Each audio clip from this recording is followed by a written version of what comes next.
പ്രിയപ്പെട്ട സുഹൃത്തുക്കളെ, ഒന്ന് രണ്ട് കാര്യങ്ങൾ സൂചിപ്പിക്കുകയാണ്. നമ്മൾ കഴിഞ്ഞ ഒരാഴ്ചയായിട്ട് വൊക്കേഷണൽ ഹയർ സെക്കൻഡറി പുസ്തകത്തെ അടിസ്ഥാനപ്പെടുത്തിയുള്ള നമ്മുടെ ചർച്ചകൾ ഇങ്ങനെ തുടർന്നുകൊണ്ടിരിക്കുകയായിരുന്നു. അത് ചെയ്തിരുന്നത് നമ്മുടെ തന്നെ കുട്ടികളായിരുന്നു. കുട്ടികൾ തന്നെ ഒരു കുട്ടി സെലക്ട് ചെയ്ത് അവർ തന്നെ ആ പുസ്തകങ്ങൾ വായിക്കുന്ന രീതിയായിരുന്നു. ഇന്ന് മുതൽ നമ്മളത് സ്റ്റോപ്പ് ചെയ്തിട്ട് നമ്മുടെ അധ്യാപകരായിട്ടുള്ള സുഹൃത്തുക്കൾ തന്നെ ആ വൊക്കേഷണൽ ഹയർ സെക്കൻഡറി പുസ്തകത്തെ അടിസ്ഥാനമാക്കിയോ അല്ലെങ്കിൽ മറ്റേതെങ്കിലും ഏരിയ ഒക്കെ ഫോക്കസ് ചെയ്തുകൊണ്ടുള്ള ലളിതമായ ക്ലാസ്സുകൾ കൊണ്ട് തുടങ്ങുകയാണ്. ഇപ്പോൾ ഈ അടുത്ത 5 ദിവസം നമ്മൾ ലളിതമായ ക്ലാസ്സുകളിലൂടെ ആയിരിക്കും പോവുക. 4-ാം തീയതി മുതലായിരിക്കും നമ്മുടെ യഥാർത്ഥത്തിലുള്ള PSC പരിശീലനം തുടങ്ങുക. പക്ഷെ ഇപ്പോൾ നമ്മൾ PSC ഓറിയന്റഡ് ക്ലാസ് തന്നെയാണ് ഇനി ഈ 5 ദിവസം ഉണ്ടാവുക. ലളിതമായ ഏരിയകളിലൂടെ സിമ്പിൾ ആയിട്ടുള്ള ടോപ്പിക്സിലൂടെയാണ് നമ്മളിങ്ങനെ ബിൽഡപ്പ് ചെയ്ത് പോവുക. ഓക്കെ, ഇന്ന് നമുക്ക് ക്ലാസ് എടുക്കുന്നത് മിസ്റ്റർ സുജേഷ് സാറാണ്. അദ്ദേഹം നിലവിൽ ഗവൺമെന്റ് സർവീസിൽ നിന്ന് തൽക്കാലത്തേക്ക് ഒരു ഉപരിപഠന ആവശ്യമായിട്ട് ബന്ധപ്പെട്ടൊക്കെ ജസ്റ്റ് ഒന്ന് റിലീവ് ചെയ്തേ ഉള്ളൂ ഇന്നലെ. ഇന്ന് മുതൽ അദ്ദേഹം നമ്മുടെ കൂടെ ഉണ്ട്. എല്ലാവിധ സ്നേഹത്തോടു കൂടിയും സന്തോഷത്തോടു കൂടിയും മിസ്റ്റർ സുകേഷിനെ ക്ലാസ് എടുക്കാൻ വേണ്ടി ക്ഷണിക്കുകയാണ്. അതോടൊപ്പം തന്നെ അദ്ദേഹം നിരവധി PSC ക്ലാസ്സുകൾ മുൻപ് കൈകാര്യം ചെയ്തിട്ടുണ്ട്. ഈ മേഖലയിൽ നല്ല താല്പര്യമുള്ള ഒരാളാണ്. വളരെ ഇഷ്ടത്തോടു കൂടി സന്തോഷത്തോടു കൂടിയാണ് അദ്ദേഹം ഈ മേഖലയിൽ ഒരുപാട് കുട്ടികളെ സഹായിക്കാൻ അദ്ദേഹത്തിന് കഴിഞ്ഞിട്ടുണ്ട്. എല്ലാവിധ ഇഷ്ടത്തോടും സ്നേഹത്തോടു കൂടി ALSന് വേണ്ടിയിട്ട് നമ്മുടെ ആദ്യത്തെ ക്ലാസ് കൈകാര്യം ചെയ്തതിനു വേണ്ടി മിസ്റ്റർ സുകേഷിനെ സ്നേഹപൂർവ്വം സുഹൃത്തു കൂടിയായിട്ടുള്ള അദ്ദേഹത്തെ സ്നേഹവും ക്ഷണിച്ചുള്ളൂ. Thank you. Okay, thank you sir. അപ്പോൾ ഇതുപോലൊരു ചാൻസ് തന്നതിനും ALSനോട് നന്ദി അറിയിക്കുന്നു. ഒരു പക്ഷേ ഞാൻ PSCക്ക് പഠിക്കുമ്പോഴും ലത്തീഫ് സാറ് ബുക്ക് ഞാൻ യൂസ് ചെയ്തിട്ടുണ്ട്. ഞാൻ പഠിക്കുന്ന സമയത്ത് അങ്ങനെയൊക്കെ തന്നെയാണ് ഞാനും PSCക്ക് കയറിയത്. പക്ഷെ ഇപ്പം ഞാൻ എൻ്റെ ഉപരിപഠനത്തിൻ്റെ ഭാഗമായിട്ട് ഞാൻ ഇപ്പം സർവീസിന് ലീവ് എടുത്തിരിക്കുകയാണ്. അപ്പൊ ഞാൻ സാർ ക്ലാസ് സ്റ്റാർട്ട് ചെയ്തോട്ടെ? എങ്ങനെ എന്തെങ്കിലും സ്റ്റാർട്ട് ചെയ്തോളൂ. നമുക്ക് വേറെ ഇൻട്രൊഡക്ഷൻസും കാര്യങ്ങളൊന്നും ഇല്ല. Direct to class. ഓക്കെ, ഞാൻ സ്ലൈഡ് ഷെയർ ചെയ്യാം. അപ്പോ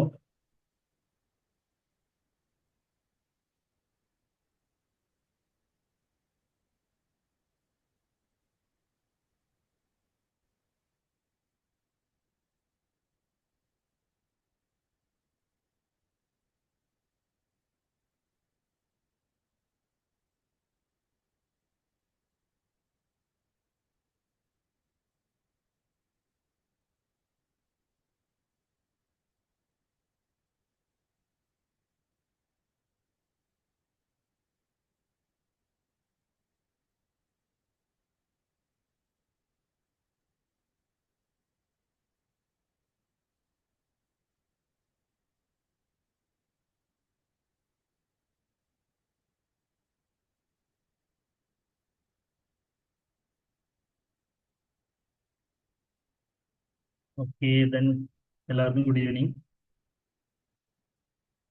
അപ്പം നമുക്ക് ഡയറക്റ്റ് ക്ലാസ് സ്റ്റാർട്ട് ചെയ്യാം. വളരെ MLTയുടെ ഏറ്റവും ബേസിക് ആയിട്ടുള്ള ഇപ്പം ഈവൻ BHSC MLTയുടെ ബുക്സിൽ എന്താണോ ജസ്റ്റ് ഒരു ഫ്രഷ് അപ്പ് ചെയ്യാം.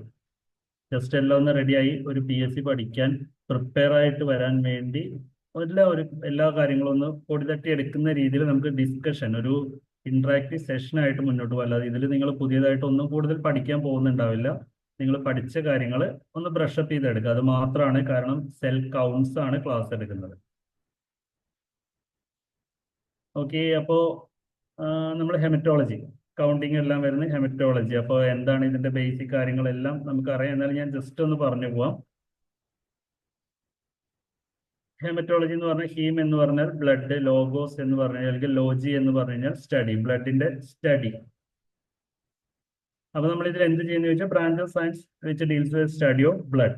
അങ്ങനെ അതിനൊരു ഡെഫിനേഷൻ പറയാം. അപ്പൊ നമ്മൾ സ്റ്റുഡന്റ് പീരീഡിലാകുമ്പോൾ നമ്മൾ എന്ത് ചെയ്യുന്നത്, ഇതിന്റെ കോൺസിസ്റ്റൻസ് എന്തൊക്കെയാണ്, എങ്ങനെയാണ് ബ്ലഡ് സെൽസ് ഉണ്ടാവുന്നത്, അതിന്റെ ഓരോന്നിന്റെ സ്ട്രക്ചർ എങ്ങനെയാണ് അത് ഡിഫറെന്റ് ആയിരിക്കുന്നത്, പിന്നെ ഓരോന്നിന്റെ ഫങ്ഷൻ എങ്ങനെയാണ്, അങ്ങനെയുള്ള കുറെ കാര്യങ്ങൾ നമ്മളിങ്ങനെ പഠിച്ചു വരുന്നു. അത് കഴിഞ്ഞ് നമ്മൾ നേരെ ക്ലിനിക്കൽ സൈഡിൽ എൻ്റർ ചെയ്ത് കഴിഞ്ഞാൽ ഈ പാരാമീറ്റേഴ്സ് നമ്മൾ പഠിച്ച ഈ കാര്യങ്ങളെല്ലാം വെച്ച് നമ്മൾ എങ്ങനെയാണ് ഓരോ അസുഖങ്ങൾ അത് വെച്ച് ഡയഗ്നോസ് ചെയ്യുന്നത്, എങ്ങനെ നമുക്ക് ട്രീറ്റ്മെന്റ് കൊടുക്കാം, എങ്ങനെ പല അസുഖങ്ങളും പ്രിവെന്റ് ചെയ്യാം. ഇപ്പൊ നമ്മളൊരു HB ചെയ്തു, ഡയഗ്നോസ് ചെയ്തു, HB ചെയ്തു, നമ്മൾ അനീമിയ ഡയഗ്നോസ് ചെയ്തു. അപ്പൊ അതിന്റെ ട്രീറ്റ്മെന്റിന്റെ കാര്യങ്ങൾ അതുകൂടി നമ്മൾ അറിഞ്ഞിരിക്കേണ്ടതാണ്. നമ്മൾ അയൺ സപ്ലിമെന്റ്സ് കൊടുക്കുന്നു, അല്ലെങ്കിൽ അങ്ങനെയുള്ള ഫുഡുകൾ കൊടുക്കുന്നു. ഒപ്പം തന്നെ ഇനി അത് കൂടുതൽ സിവിയർ ആവാതിരിക്കാൻ അതിന്റെ preventive therapy, even blood transfusion വരെ ചെയ്യുന്നു. ഇതെല്ലാം നമ്മൾ അറിഞ്ഞിരിക്കേണ്ടതാണ്. ഇതെല്ലാം നമ്മൾ ക്ലിനിക്കൽ സൈഡിൽ യൂസ് ചെയ്യുന്നു.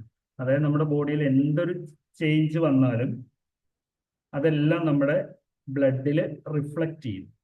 ബ്ലഡിൽ റിഫ്ലക്റ്റ് ചെയ്യും, അതേപോലെ തന്നെ യൂറിനിൽ റിഫ്ലക്റ്റ് ചെയ്യും. നമ്മുടെ ബോഡി ഫ്ലൂയിഡ്സിലൊക്കെ എവിടെ എന്താ പ്രശ്നമെങ്കിൽ നമ്മുടെ ബോഡിയിൽ അതിൻ്റെതായ റിഫ്ലക്ഷൻസ് ഉണ്ടാവും. ഓക്കെ, അപ്പൊ ഇനീഷ്യലി നമ്മൾ കൗണ്ട്സ് എന്താന്നുള്ള ഒരു ജസ്റ്റ് ഒരു ഇൻട്രൊഡക്ഷൻ പറയാണ്. അതായത് ഇതെന്താ വെച്ചാൽ സെൽ കൗണ്ടുകൾ നമ്മൾ ചെയ്യുന്നത്, എത്ര ബ്ലഡ് സെൽസ് ഓരോന്ന്, എത്ര പോപ്പുലേഷൻ ഉണ്ട്, നമ്മുടെ സർക്കുലേഷനിൽ എത്രയുണ്ട്, നോർമൽ എത്രയാണ്, അബ്നോർമൽ ആണ്, അങ്ങനെ ഇതൊക്കെ തിരിച്ചറിയാനാണ് നമ്മൾ കൗണ്ട് ചെയ്യുന്നത്. അപ്പൊ കൗണ്ട് ചെയ്യുന്നതിന് നമുക്ക് മാനുവൽ മെത്തേഡ് ഉണ്ട്, ഓട്ടോമേറ്റഡ് സിസ്റ്റം ഉണ്ട്. മാനുവൽ മെത്തേഡാണ് പണ്ട് ഞങ്ങളെല്ലാം പഠിച്ചിറങ്ങിയ സമയത്ത് ലാബുകളിൽ പോലും മാനുവൽ മെത്തേഡ് ആയിരുന്നു. നമ്മൾ ബ്ലഡ് എടുക്കുന്നു, ESR വെക്കുന്നു, ആ സമയം കൊണ്ട് തന്നെ നമ്മൾ ഇപ്പുറത്തെ HB സ്മിയർ വരച്ചു വെക്കുന്നു, HB XP ആഡ് ചെയ്ത് വെക്കുന്നു, TC മിക്സ് ചെയ്ത് വെക്കുന്നു, അത് സ്റ്റെയിൻ പിടിക്കാൻ ഒരു 5 മിനിറ്റ് വെക്കുന്നു, അവസാനം DC സ്റ്റെയിൻ ചെയ്യാൻ വെക്കുന്നു. ഇതിനകത്തല്ല, ഈ ESR ആവുന്നതിനുള്ളിൽ നമ്മൾ ഈ എല്ലാ റിസൾട്ടും ആക്കുമായിരുന്നു. പിന്നെ ലാബിലെ വർക്ക് ലോഡ് കൂടി അങ്ങനെയെല്ലാം വരുമ്പോൾ നമ്മൾ ഓട്ടോമേഷനിലേക്ക് കടന്നു. അപ്പോൾ മാനുവൽ മെത്തേഡിനെ കൗണ്ടിങ്ങിനെ പറയുന്നതാണ് haemocytometry. Manual method of cell counting ആണ് ഹീമോസൈറ്റോമെട്രി എന്ന് പറയുന്നത്. അതേപോലെ തന്നെ അതിന് യൂസ് ചെയ്യുന്ന special type of counting chamber എന്നല്ല, നമ്മൾ അതിന് മൊത്തത്തിൽ അതിന് പറയുന്നതാണ് ഹീമോസൈറ്റോമീറ്റർ. പിന്നെ ഓട്ടോമേറ്റഡ് മെത്തേഡ് നമ്മൾ യൂസ് ചെയ്യുമ്പോൾ കോൾട്ടാർ കൗണ്ടേഴ്സ് ആണ് നമ്മൾ യൂസ് ചെയ്യുന്നത്. കോൾട്ടാർ അവരാണ് ആദ്യം ഇത് കണ്ടുപിടിച്ച് കൊണ്ടുവന്നത്. അപ്പോൾ അവരെ കോൾട്ടാർ കൗണ്ടേഴ്സ് എന്ന് പറയുന്നു. ഇലക്ട്രിക്കൽ ഇംപെഡൻസ്, ലൈറ്റ് സ്കാറ്ററിങ്, അങ്ങനെയുള്ള മെത്തേഡ്സിലാണ് അത് വർക്ക് ചെയ്യുന്നത്. ഇനി നമ്മൾ മാനുവൽ മെത്തേഡിനെ കുറിച്ച് നമ്മൾ പറയുകയാണ്. എപ്പോഴും ഒരു ആസ് എ ലാബ് ടെക്നീഷ്യൻ നമ്മൾ അറിഞ്ഞിരിക്കേണ്ടത് എപ്പോഴും ഒരു മാനുവൽ ചെയ്യാൻ കൂടിയാണ്. നമ്മുടെ ലാബിൽ ഒരു ഹൈ വാല്യൂ വന്നാലോ ലോ വാല്യൂ വന്നാലോ അല്ലെങ്കിൽ നമുക്ക് ഏതെങ്കിലും റിസൾട്ട് വെരിഫൈ ചെയ്യണമെങ്കിലോ മാനുവലി നമ്മൾ ചെയ്യാൻ ഏബിൾ ആകുമ്പോഴേ നമ്മളൊരു ടെക്നീഷ്യൻ ആവുള്ളൂ. ഒരു ഫുള്ളി ഓട്ടോമേറ്റഡ് ഹെമറ്റോളജി അനലൈസറിൽ സാമ്പിൾ കൊടുത്ത റിസൾട്ട് എഴുതിയെടുക്കാൻ 4 ദിവസം ആരെ നിർത്തി ചെയ്യിച്ചാലും നമുക്ക് പറ്റും.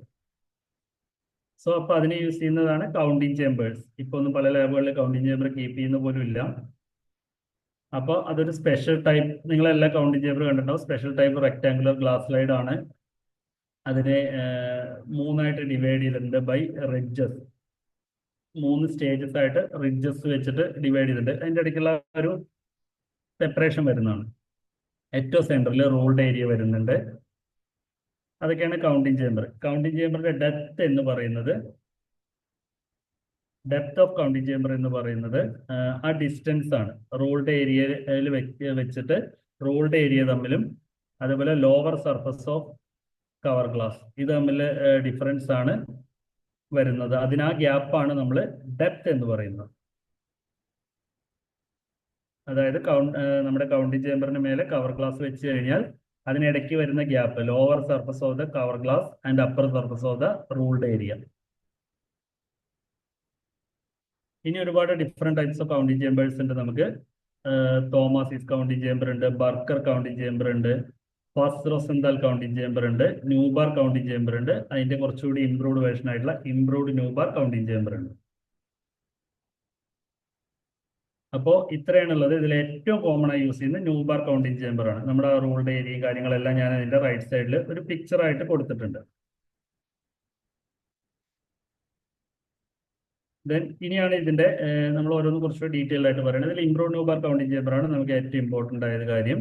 അതിന് ആ ഒരു അപ്പർ സർഫസിനെ 3ആയിട്ട് നമ്മൾ റിഡ്ജസ് വെച്ച് ഡിവൈഡ് ചെയ്യുന്നു. ഡെപ്ത് എന്ന് പറഞ്ഞു, നേരത്തെ എന്താണ് ഡെപ്ത് എന്ന് പറഞ്ഞു. ഡെപ്ത് 0.1 മില്ലിമീറ്റർ ആണ്. PSC എക്സാമിന് ചോദിച്ചിട്ടുള്ള ഒരു ക്വസ്റ്റ്യൻ ആണ്. ഡെപ്ത് ഓഫ് കൗണ്ടിങ് ചേമ്പർ എന്ന് പറഞ്ഞിട്ട് 0.1 മില്ലിമീറ്റർ ആണ് വരിക. അതിനുശേഷം ഈ സെൻട്രൽ ഏരിയ കുറച്ച് താഴെ ആയിരിക്കും. അതിനെ 2ആയി ഡിവൈഡ് ചെയ്തിട്ട് ഒരു സെൻട്രൽ ഗട്ടർ കൂടി ഉണ്ട്. റൈറ്റ് സൈഡിലുള്ള പിക്ചറിൽ നോക്കിയാൽ നമുക്ക് കാണാൻ പറ്റും. ഇംപ്രൂവ്ഡ് ന്യൂബാർ എന്നൊക്കെ എഴുതിയ ലെഫ്റ്റ് സൈഡും അതുപോലെ BS748 എന്നുള്ള അത് എഴുതിയ റൈറ്റ് പാർട്ട്. അതിന്റെ സെൻട്രൽ ഒരു ഡാർക്ക് ഏരിയ. അതിൽ ശ്രദ്ധിച്ച് നോക്കിക്കഴിഞ്ഞാൽ ആ പ്ലസ് എന്നുള്ള ചിഹ്നം കാണാം. 2 റോൾഡ് ഏരിയ കാണാൻ പറ്റും. ഇടയിലുള്ള വൈറ്റിഷ് ഏരിയയാണ് നമ്മൾ സെൻട്രൽ ഗട്ടർ എന്ന് പറയുന്നത്.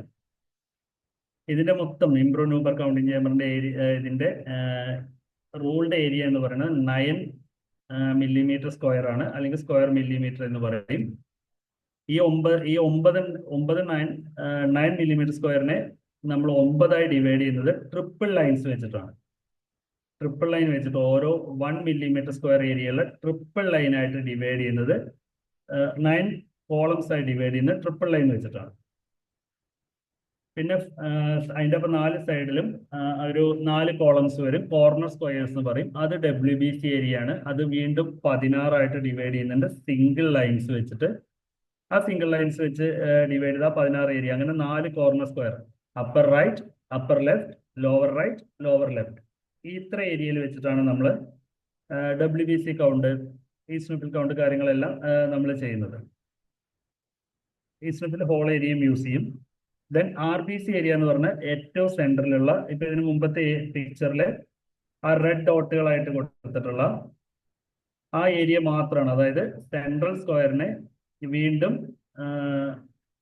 അവിടെ 25 കോളംസ് വരും. ആ 25 കോളംസിന് വീണ്ടും അതിനെ ഡിവൈഡ് ചെയ്തിട്ടുണ്ട് സിംഗിൾ ലൈൻസ് വെച്ചിട്ട്. അപ്പൊ ആ 4 കോർണർ സ്ക്വയർ ഒരു സെൻട്രൽ സ്ക്വയർ ആണ് നമ്മൾ RBC കൗണ്ടിങ്ങിന് യൂസ് ചെയ്യുക.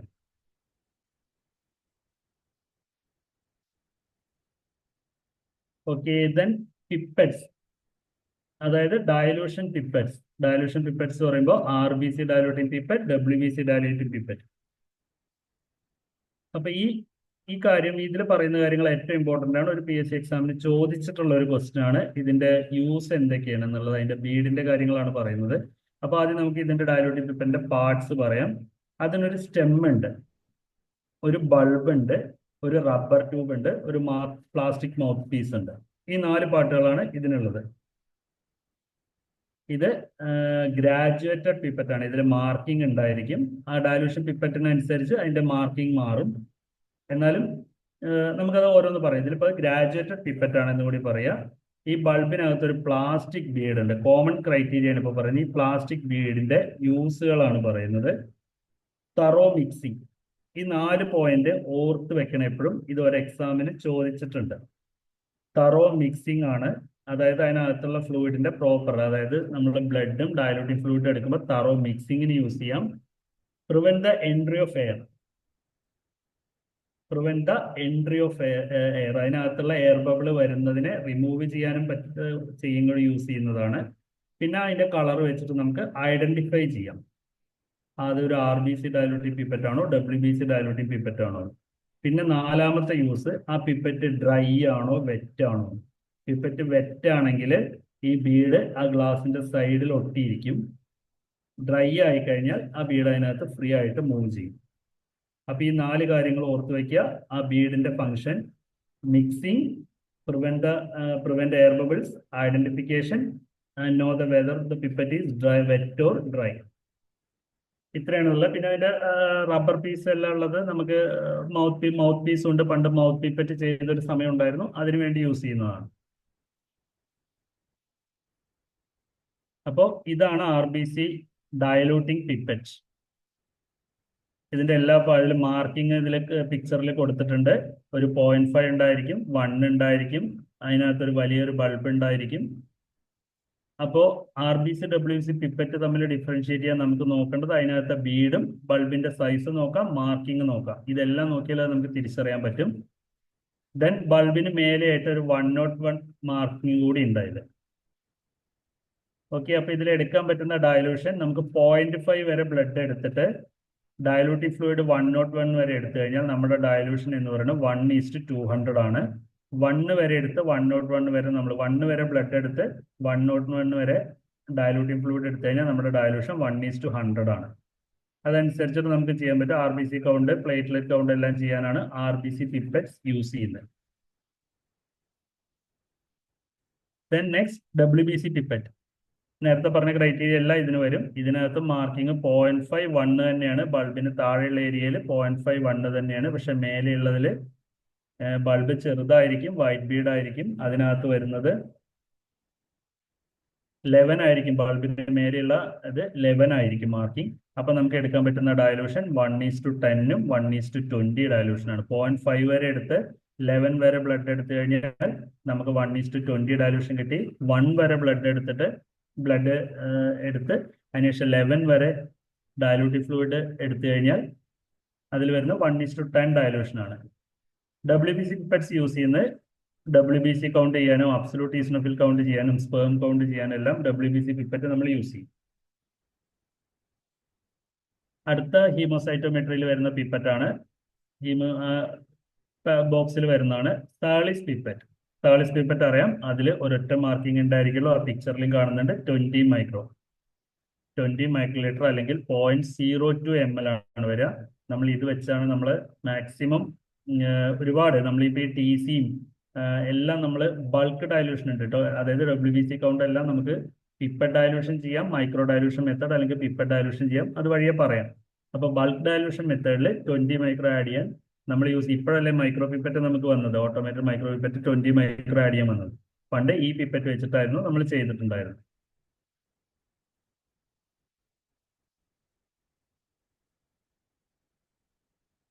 ഓക്കെ, ഇനി സെൽ കൗണ്ടിങ്ങിന്റെ കോമൺ ആയിട്ട് പറയുകയാണ്. സെൽ കൗണ്ടിങ്ങിന്റെ പ്രൊസീജിയേഴ്സ് ആണ് പറയുന്നത്. ആദ്യം നമ്മളത് ഡയലൂട്ടിംഗ് ഫ്ലൂയിഡ് ആയിട്ടും RBCക്ക് ഒരെണ്ണം, WBCക്ക് ഒരെണ്ണം, പ്ലേറ്റ്ലെറ്റിന്, ഈസിനോഫിൽ കൗണ്ടിന് എല്ലാം സെപ്പറേറ്റ് വെവ്വേറെ ഡയലൂട്ടിംഗ് ഫ്ലൂയിഡ് ഉണ്ട്. എന്നാൽ പോലും ഇതിൽ നമ്മൾ കോമൺ ആയിട്ട് പറയുകയാണ്, ഡയലൂട്ടിംഗ് ഫ്ലൂയിഡ് ആയിട്ട് ബ്ലഡ് ഡയലൂട്ട് ചെയ്യുന്നു. അതിനുശേഷം the process of introduction of the diluted blood into the counting chamber is called charging. Charge ചെയ്യുന്നു. ഈ ചാർജ് ചെയ്യാന്ന് ഇതെല്ലാം നമ്മൾ ചിലപ്പോൾ എക്സാം ഹാളിലോ അല്ലെങ്കിൽ അങ്ങനെ ഒരു തവണ അങ്ങനെ ചെയ്യുമ്പോൾ ഒക്കെ നമുക്ക് ചാർജ് ചെയ്യുമ്പോൾ ഒരുപാട് മിസ്റ്റേക്കുകൾ കാര്യങ്ങളും പറ്റും. ഇതിലൊക്കെ ഒരുപാട് ശ്രദ്ധിക്കേണ്ട കാര്യങ്ങളും ഇതെല്ലാം ഉണ്ട്. ഒരുപാട് തവണ നമ്മളിത് ചെയ്ത് കഴിയുമ്പോൾ നമ്മൾ അതിൽ എക്സ്പേർട്ടായി മാറും. ഒരു ചെറിയൊരു ഡ്രോപ്പ് പോലും കവർ സ്ലിപ്പിന് മേലോട്ട് വരാതെ കറക്റ്റായി ചാർജ് ചെയ്യാൻ നമുക്ക് കഴിയും. അത് നമ്മൾ ബൈ എക്സ്പീരിയൻസിൽ ചെയ്യുന്നതാണ്. അവസാനം നമ്മൾ കൗണ്ട് ചെയ്യുന്നു. കൗണ്ട് ചെയ്തിട്ട് ചാർജ് ചെയ്ത് നമുക്ക് കുറച്ച് നേരം ചിലപ്പോൾ കീപ്പ് ചെയ്യണമെങ്കിൽ കീപ്പ് ചെയ്യണം. അതിനുശേഷം കൗണ്ട് ചെയ്യേണ്ടത് നമ്മൾ കൗണ്ട് ചെയ്ത് കാൽക്കുലേറ്റ് ചെയ്യുന്നു. പിന്നെ നമ്മളിത് കാൽക്കുലേഷൻ ഉണ്ട്, അതിന് നമ്മൾ അത് വഴിയെ പറയുന്നുണ്ട്, അപ്പം ഞാൻ ഈ പേജിൽ പറയുന്നില്ല. പിന്നെ നമ്മൾ മൈക്രോസ്കോപ്പിലെ ലോ പവർ ഒബ്ജക്റ്റീവ് ആണ് നമ്മൾ WBC കൗണ്ട് യൂസ് ചെയ്യാനും അബ്സലൂട്ട് ഈസിനോഫിൽ കൗണ്ട് യൂസ് ചെയ്യാനെല്ലാം ലോ പവർ ഒബ്ജക്റ്റീവിലാണ് നമ്മൾ കൗണ്ട് ചെയ്യുക.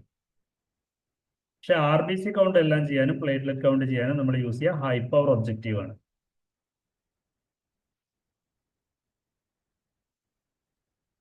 പിന്നെ ഡയലൂട്ടിംഗ് ഫ്ലൂയിഡിന്റെ കുറച്ച് ക്രൈറ്റീരിയ ആണ്. ഇത് മനസ്സിലാക്കി വെക്കുക ഈ 3 കാര്യങ്ങളും. അതായത് അത് ഐസോട്ടോണിക് ആയിരിക്കണം, നമ്മുടെ പ്ലാസ്മയായിട്ട് ഐസോട്ടോണിക് ആയിരിക്കണം ഡയലൂട്ടിംഗ് ഫ്ലൂയിഡ്. നമ്മളെല്ലാം ഡയലൂട്ടിംഗ് ഫ്ലൂയിഡ് പഠിക്കും, പക്ഷെ ഒരു എക്സാമിന് ചോദിക്കുന്ന ക്വസ്റ്റ്യൻ ഡയലൂട്ടിംഗ് ഫ്ലൂയിഡിന്റെ ക്രൈറ്റീരിയ എന്തൊക്കെയാണെന്നുള്ള രീതിയിൽ ചോദിക്കുകയാണെങ്കിലും ഇതുകൂടി അറിഞ്ഞിരിക്കണം. അതുകൊണ്ടാണ് ഈ ബേസിക് ക്ലാസ്സുകൾ കൊണ്ട് ഇതൊക്കെയാണ് ഉദ്ദേശിക്കുന്നത്. നമ്മുടെ ബേസ് എപ്പോഴും സ്ട്രോങ് ആക്കിയിട്ട് വേണം നമ്മൾ മുന്നോട്ട് പഠിച്ചു പോകാൻ. ഇതിന്റെ എല്ലാം ഡീറ്റെയിൽഡ് ക്ലാസ് നിങ്ങൾക്ക് വഴിയെ നിങ്ങളുടെ ബാക്കിയുള്ള സെഷൻസ് വരുമ്പോൾ അതിൽ വരുന്നുണ്ടാവും. ഇത് നമ്മളൊരു ഇൻട്രൊഡക്ടറി സെഷൻ മാത്രമാണ്. അപ്പോൾ എപ്പോഴും ഡയലൂട്ടിംഗ് ഫ്ലൂയിഡ് നമ്മുടെ പ്ലാസ്മയായിട്ട് ഐസോട്ടോണിക് ആയിരിക്കണം.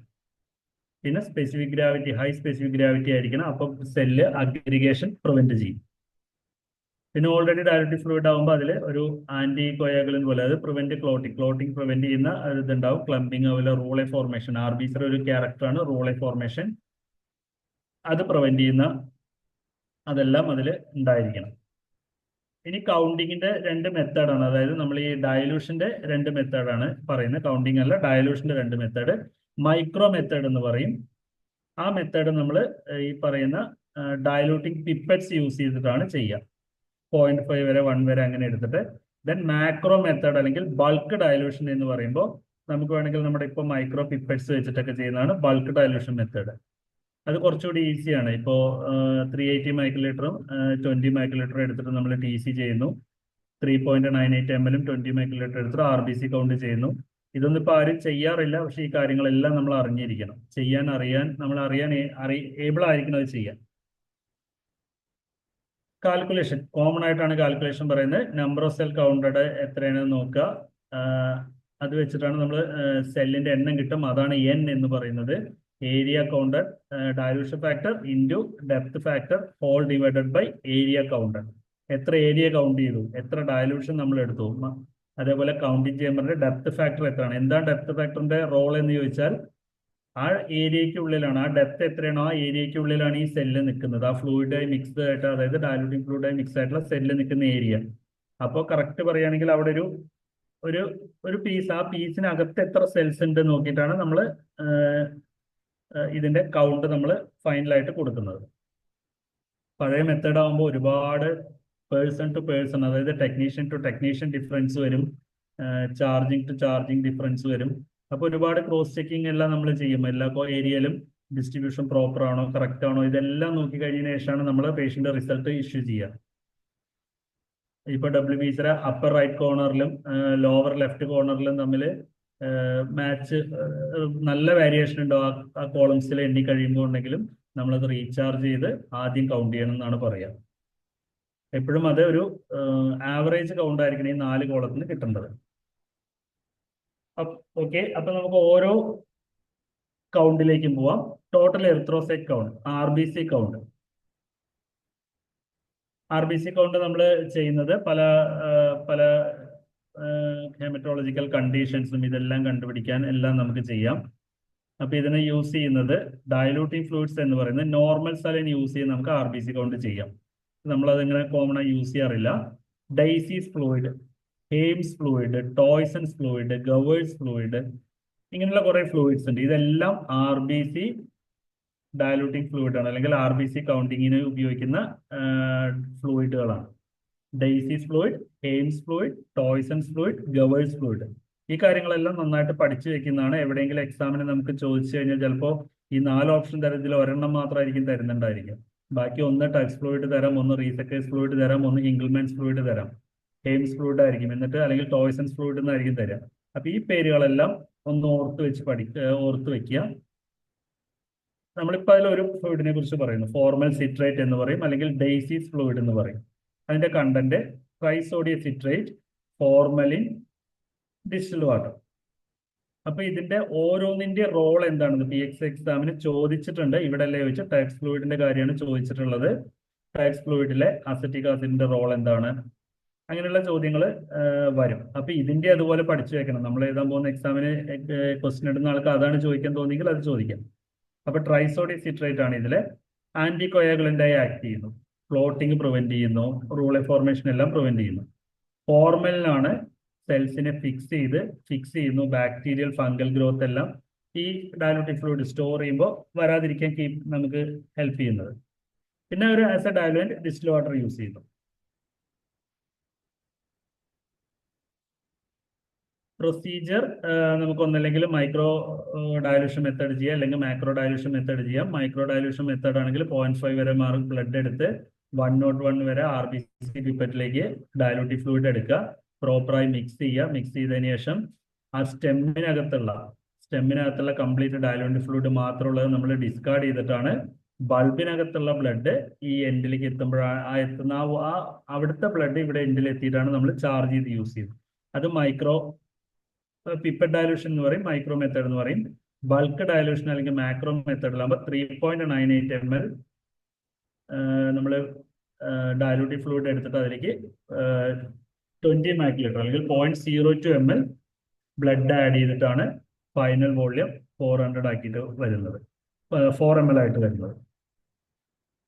നമ്മൾ എന്നിട്ട് അത് കുറച്ചു നേരം കീപ്പ് ചെയ്യുന്നു, ചാർജ് ചെയ്തിട്ട് നമ്മൾ ആ സെൽസ് എല്ലാം സെറ്റിൽ ആവാൻ വേണ്ടി നമ്മളൊരു 2 മിനിറ്റ് കീപ്പ് ചെയ്യുന്നു.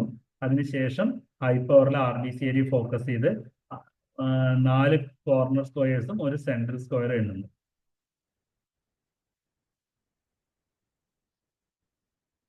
ഓക്കെ, ഇനി ഇതിന്റെ കാൽക്കുലേഷൻ നമ്മൾ 4 കോർണർ സ്ക്വയർ, RBC ഏരിയയിലെ 4 കോർണർ സ്ക്വയർ ഒരു സെൻട്രൽ സ്ക്വയർ എണ്ണുന്നതുകൊണ്ട് തന്നെ ആ ടോട്ടൽ ഏരിയയുടെ ഇത് കിട്ടാൻ വേണ്ടി 5 എന്നുള്ള ഒരു 5 കൊണ്ട് മൾട്ടിപ്ലൈ ചെയ്യണം. 5 സ്ക്വയർ എണ്ണി 25ലേക്ക് കൺവേർട്ട് ചെയ്യാറുണ്ട്. ഡയലൂഷൻ ഫാക്ടർ എന്ന് പറയുന്നത് നമ്മൾ 200 ആണ്.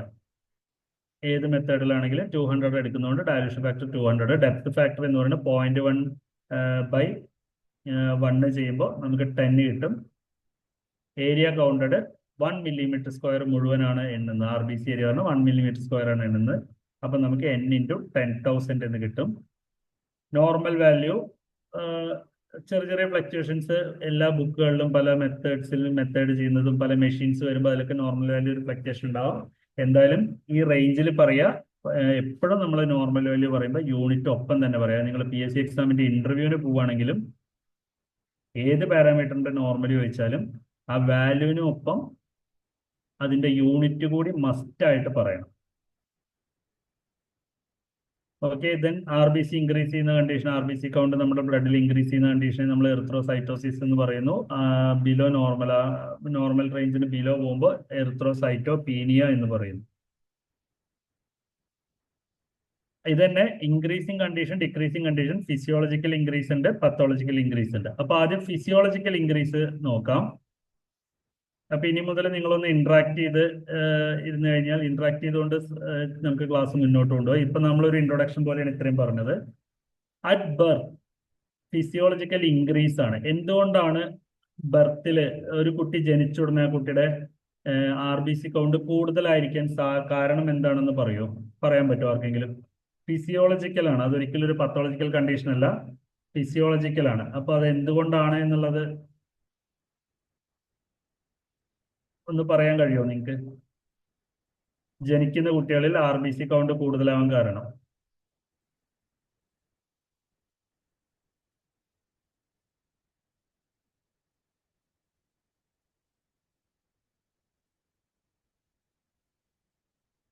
ആരും റെസ്പോണ്ട് ചെയ്യുന്നില്ല. എല്ലാവരുടെയും മൈക്ക് മ്യൂട്ട് ചെയ്തിരിക്കുകയാണോന്ന് അറിയില്ല.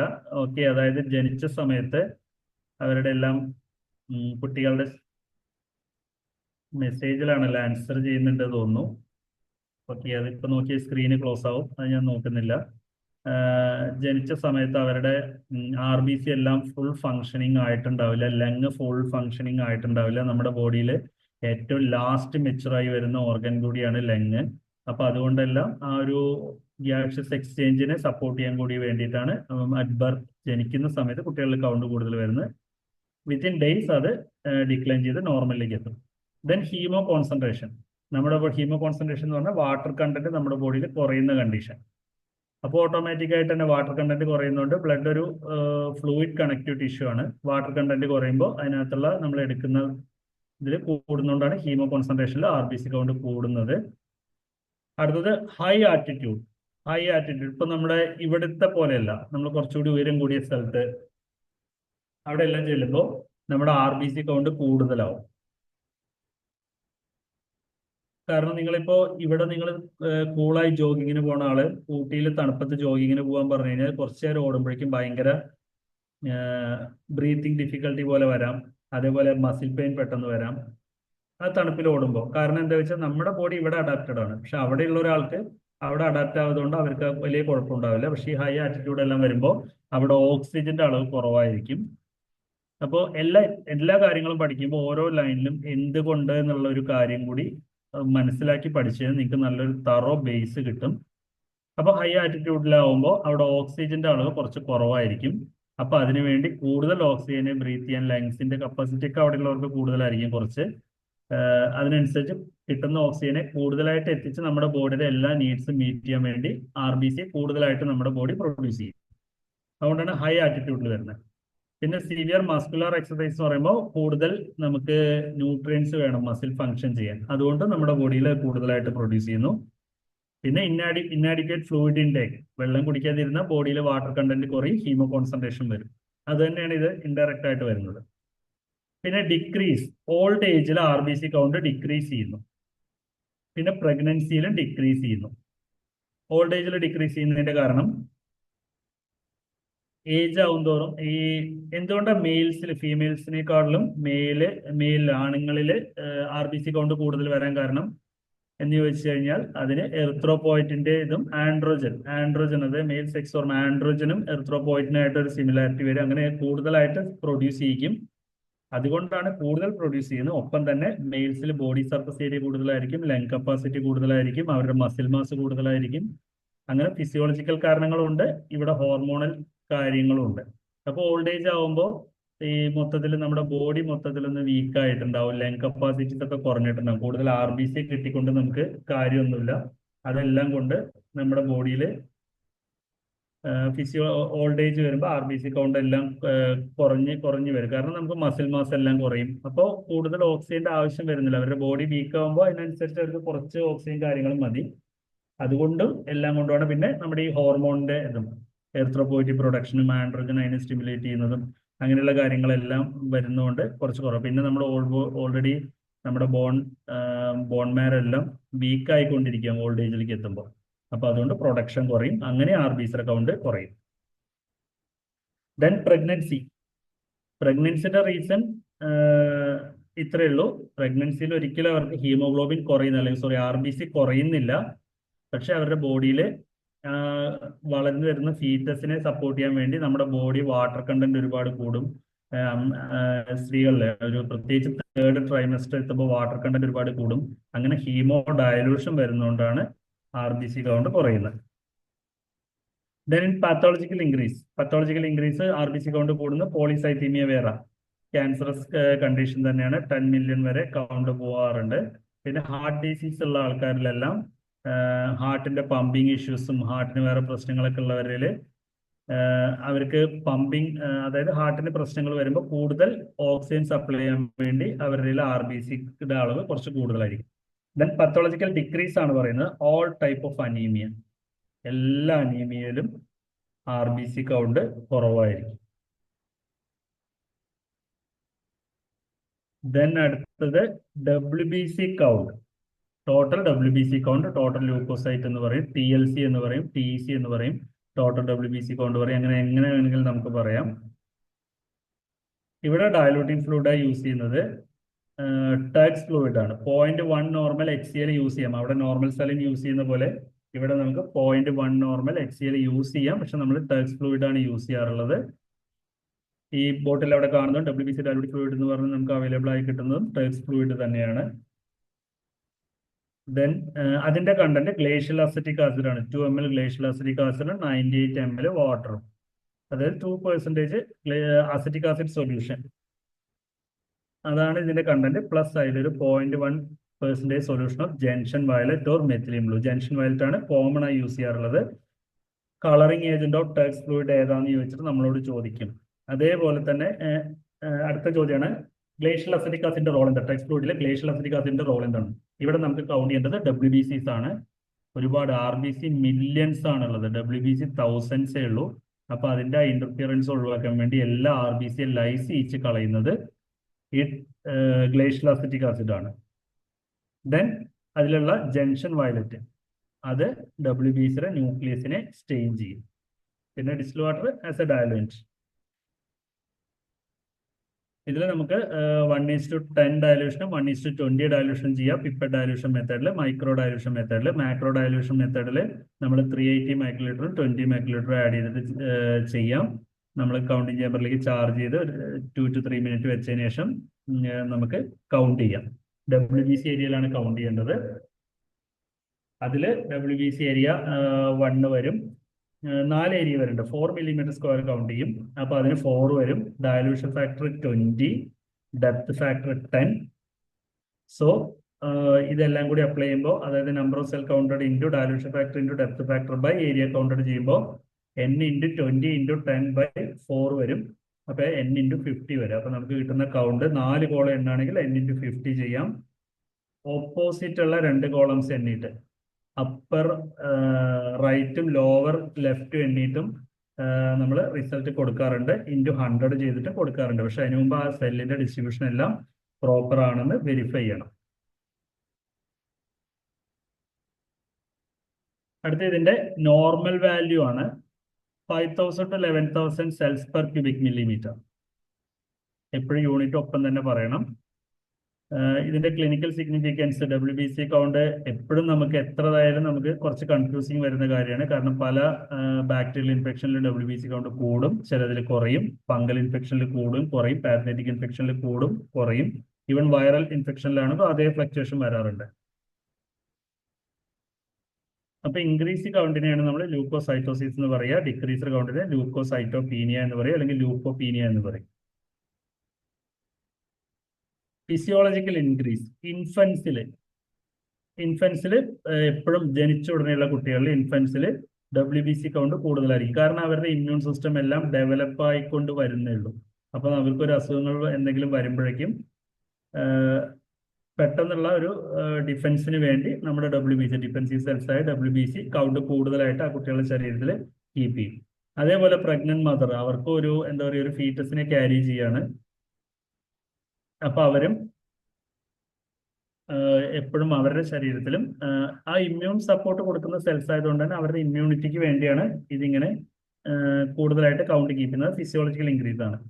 ഡിക്രീസ് ചെയ്യുന്നത് ഓൾഡ് ഏജിലും അതേപോലെ ഏർലി മോർണിംഗിലും കൗണ്ട് കുറവായിരിക്കും. ഓൾഡ് ഏജിൽ കുറയുന്നതിന് കാരണം നമ്മുടെ എന്താ പറയുക, ഇമ്മ്യൂൺ മെക്കാനിസവും എല്ലാം, അതുപോലെ ബോൺ മാരോ ഇൻഫിൽട്രേഷനും ഇതെല്ലാം നടന്ന അവിടെ ബോൺ മാരോ എല്ലാം വീക്ക് ആയതുകൊണ്ടും നമ്മുടെ ഇമ്മ്യൂൺ സെൽസ് എല്ലാം ഇത് കുറയുന്നതുകൊണ്ടാണ്, ഇതെല്ലാം കുറയുന്നതുകൊണ്ടാണ് ഇമ്മ്യൂൺ സെൽസിന്റെ എണ്ണം കുറഞ്ഞു വരുന്നത്. അങ്ങനെ കുറയാറുണ്ട്. ഒരുപാട് കുറഞ്ഞു വരുന്നില്ല, കുറയാറുണ്ട് ഓൾഡ് ഏജ്. പത്തോളജിക്കൽ ഇൻക്രീസ് ഉണ്ട്. ഒരുപാട് ബാക്ടീരിയൽ ഇൻഫെക്ഷൻ ഉണ്ട്. ലൂക്കോസൈറ്റോസിസ് വരുന്നത് ഒരുപാട് ബാക്ടീരിയൽ ഇൻഫെക്ഷനിൽ വരും. ന്യൂമോണിയയിൽ ഇൻക്രീസ് ചെയ്യും, ടോൺസിലൈറ്റിസിൽ ഇൻക്രീസ് ചെയ്യും, അപ്പൻഡിസൈറ്റിസ്, മെനിഞ്ചൈറ്റിസ്, എല്ലാ ഐറ്റിസ്, ഇൻഫ്ലമേഷൻസ്, ഒരുപാട് ഇൻഫ്ലമേഷനിൽ WBC കൗണ്ട് കൂടുകയാണ് ചെയ്യാറുള്ളത്. പിന്നെ റുമാറ്റിക് ഫീവർ,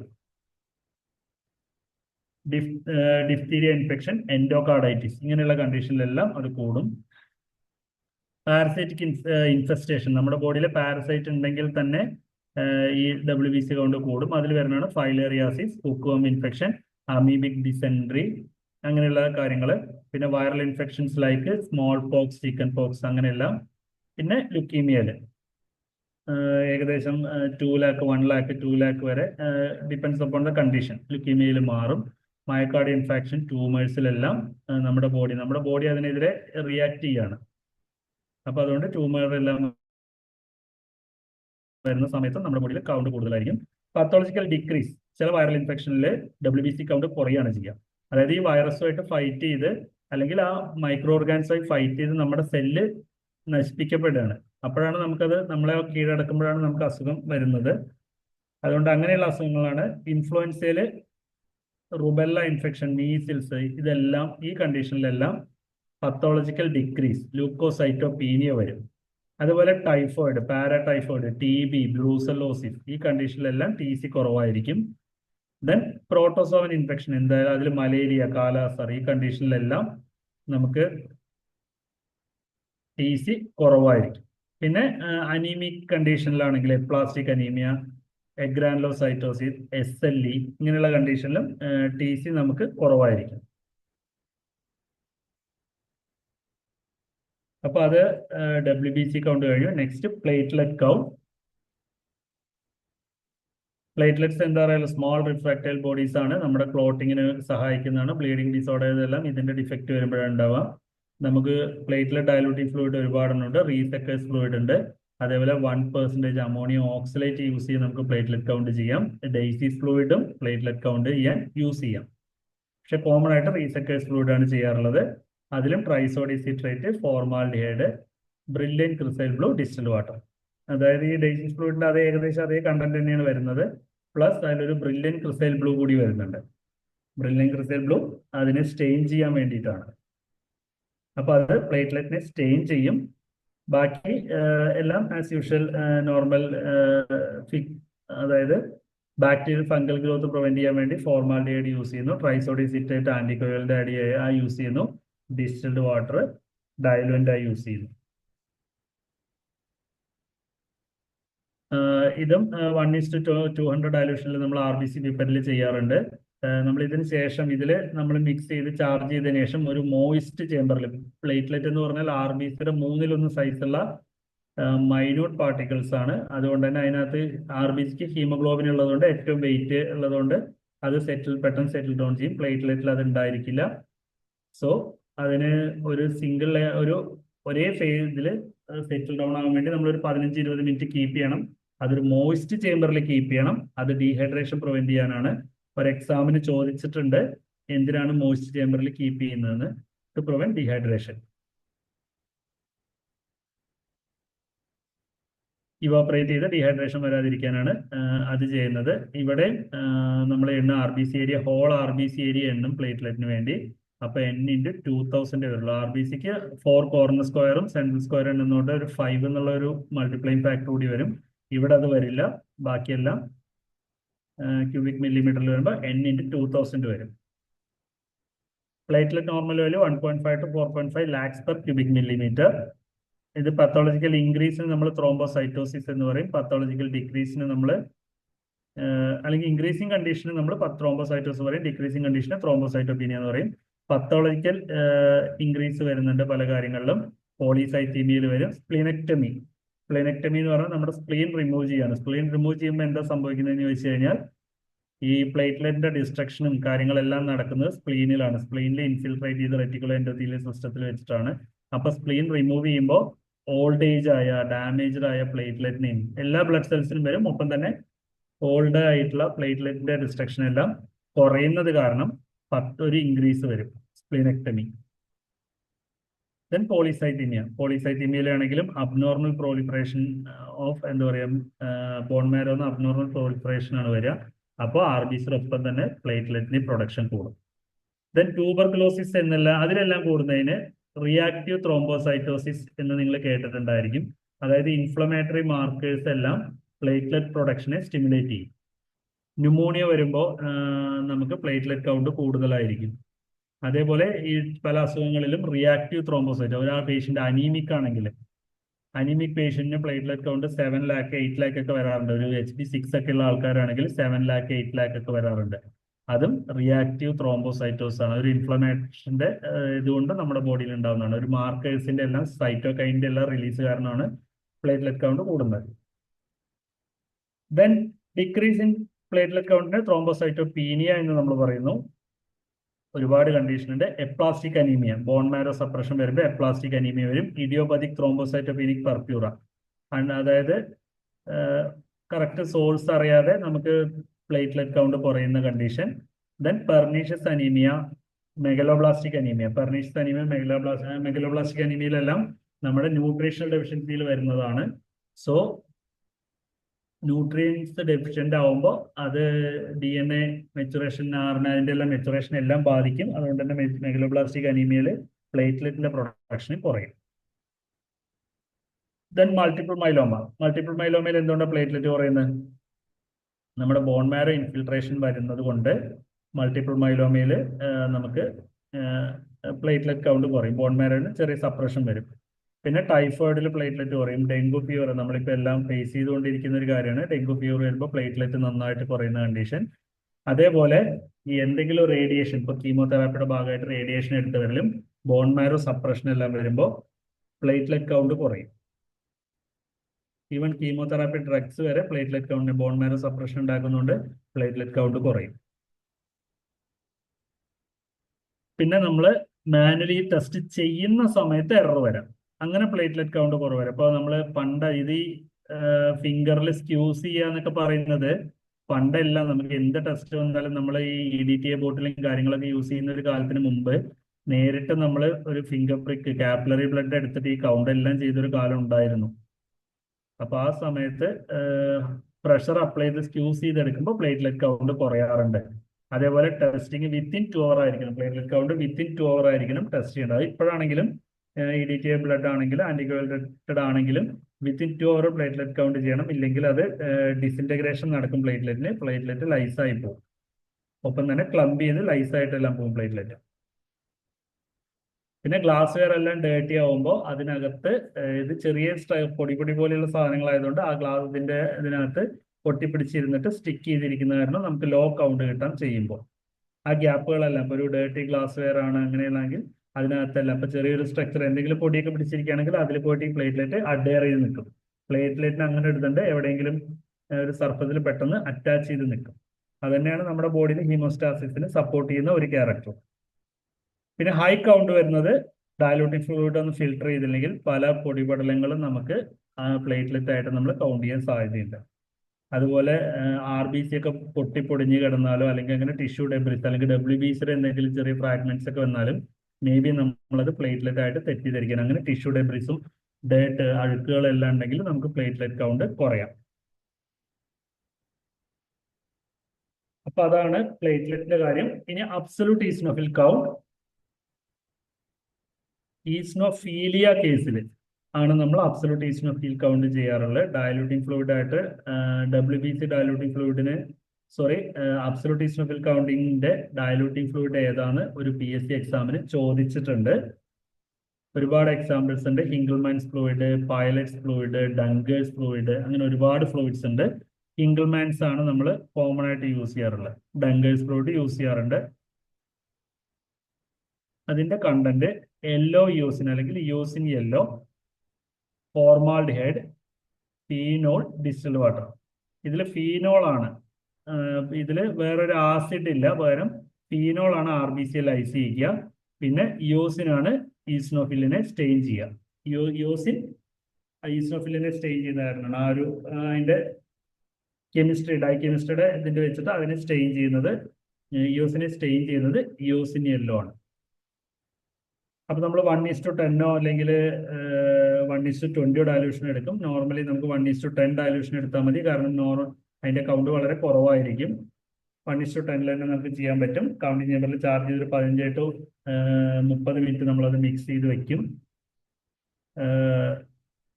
അല്ല, ഈ ടെസ്റ്റ് ചെയ്യുന്നതിന്റെ 15 to 30 മിനിറ്റിനുള്ളിൽ നമ്മൾ ചാർജ് ചെയ്തതിന് വേഗം ടെസ്റ്റ് ചെയ്യണം, അല്ലെങ്കിൽ അത് ന്യൂട്രോഫിലിനെ ഡിസിൻറ്റഗ്രേറ്റ് ചെയ്യും.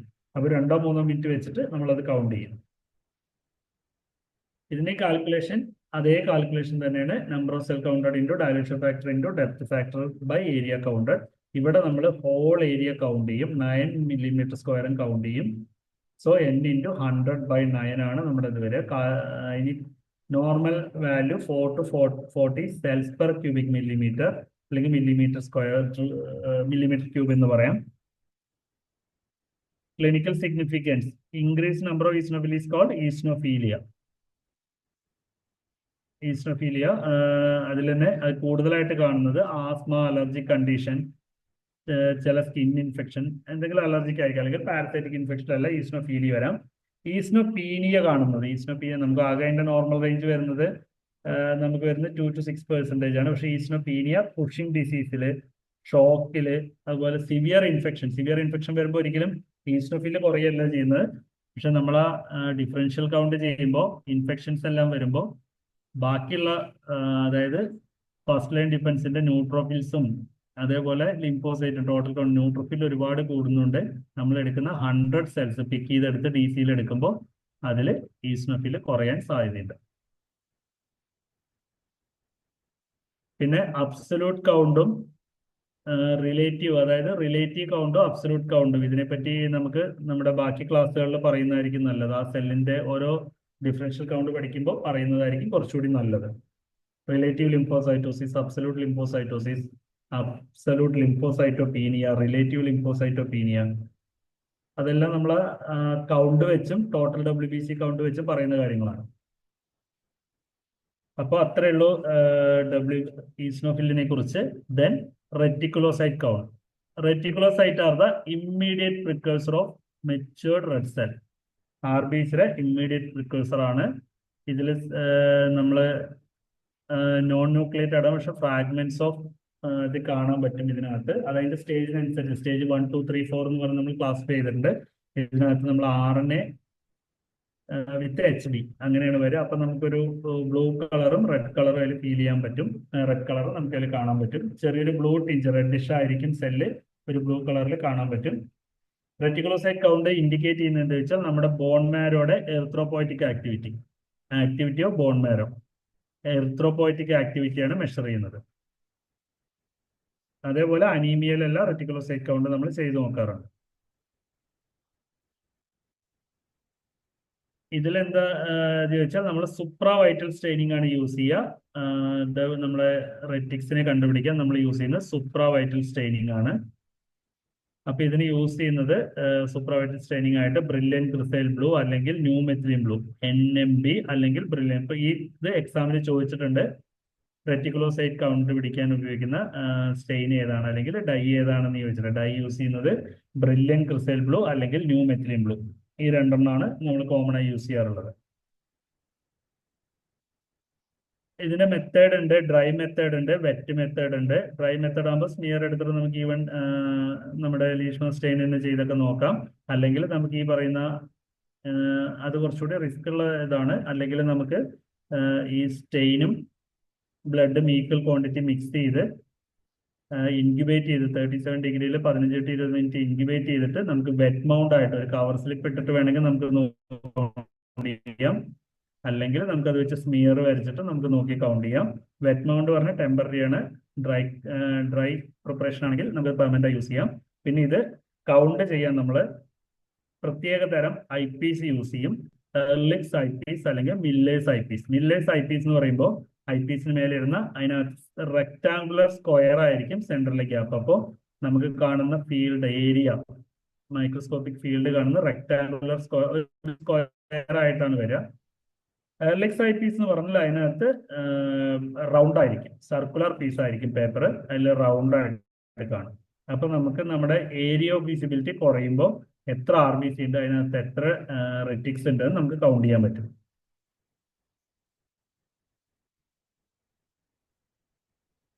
അപ്പൊ ഇതിന്റെ റെറ്റിക്സ് പെർസെൻറ്റേജ് വരുന്ന number of retics counted into 100 by total number of R B C examined.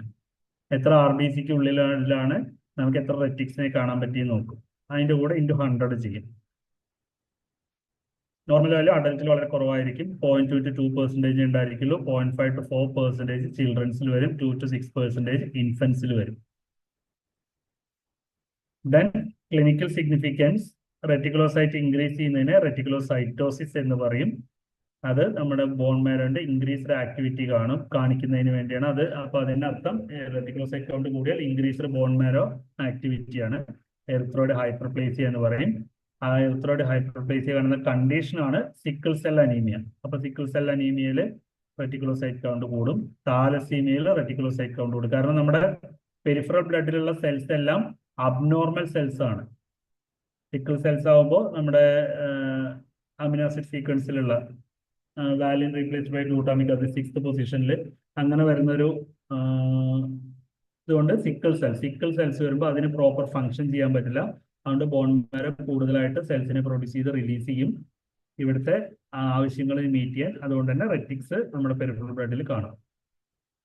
Thalassaemia ആകുമ്പോൾ മെച്ചുറേഷൻ, ഗ്ലോബിൻ ചെയിൻ്റെ maturation, alpha beta thalassaemia major minor അല്ലാണ്ട് അവിടെയും സെല്ല് പ്രോപ്പർ ഫങ്ഷനിങ് അല്ലാത്ത, അതായത് ഡിഫക്റ്റീവ് സെൽസ് പെരിഫറൽ ബ്ലഡിൽ വരുമ്പോൾ കൂടുതൽ സെല്ല് പ്രൊഡ്യൂസ് ചെയ്യും ബോൺ മാരോ. അപ്പോൾ അതിൽ ഈ സെൽസ് കൂടി റിലീസ് ചെയ്ത് വരും. ദെൻ ഹെറിഡിറ്ററി സ്പീറോസൈറ്റിക് അനീമിയ, അങ്ങനെയുള്ള ഇതിൽ ഹെറിഡിറ്ററി ആയിട്ട് സ്പീറോസൈറ്റ് വരുന്ന സെൽസ് എല്ലാം സ്പീറോസൈറ്റ് ആണ്. സെൻട്രൽ പാലാർ ഇല്ലാത്ത മൈക്രോസൈറ്റുകളാണ് സ്പീറോസൈറ്റ്.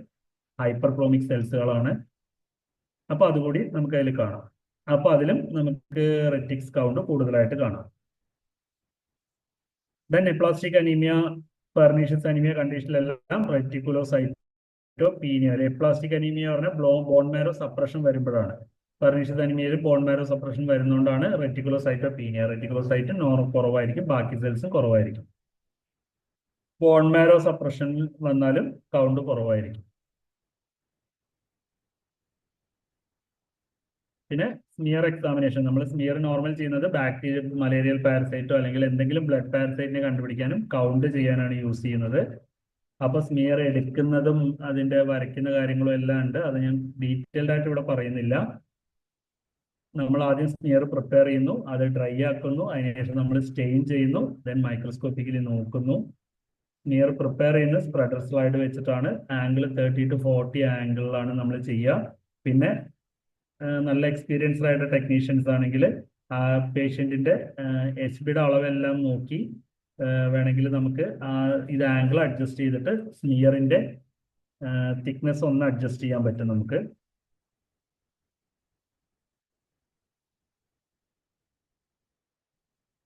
സ്റ്റെയിനിങ് നമ്മൾ ഏതെങ്കിലും റോമനോസ്കി സ്റ്റെയിൻസ് ആണ് നമ്മൾ യൂസ് ചെയ്യാറുള്ളത്.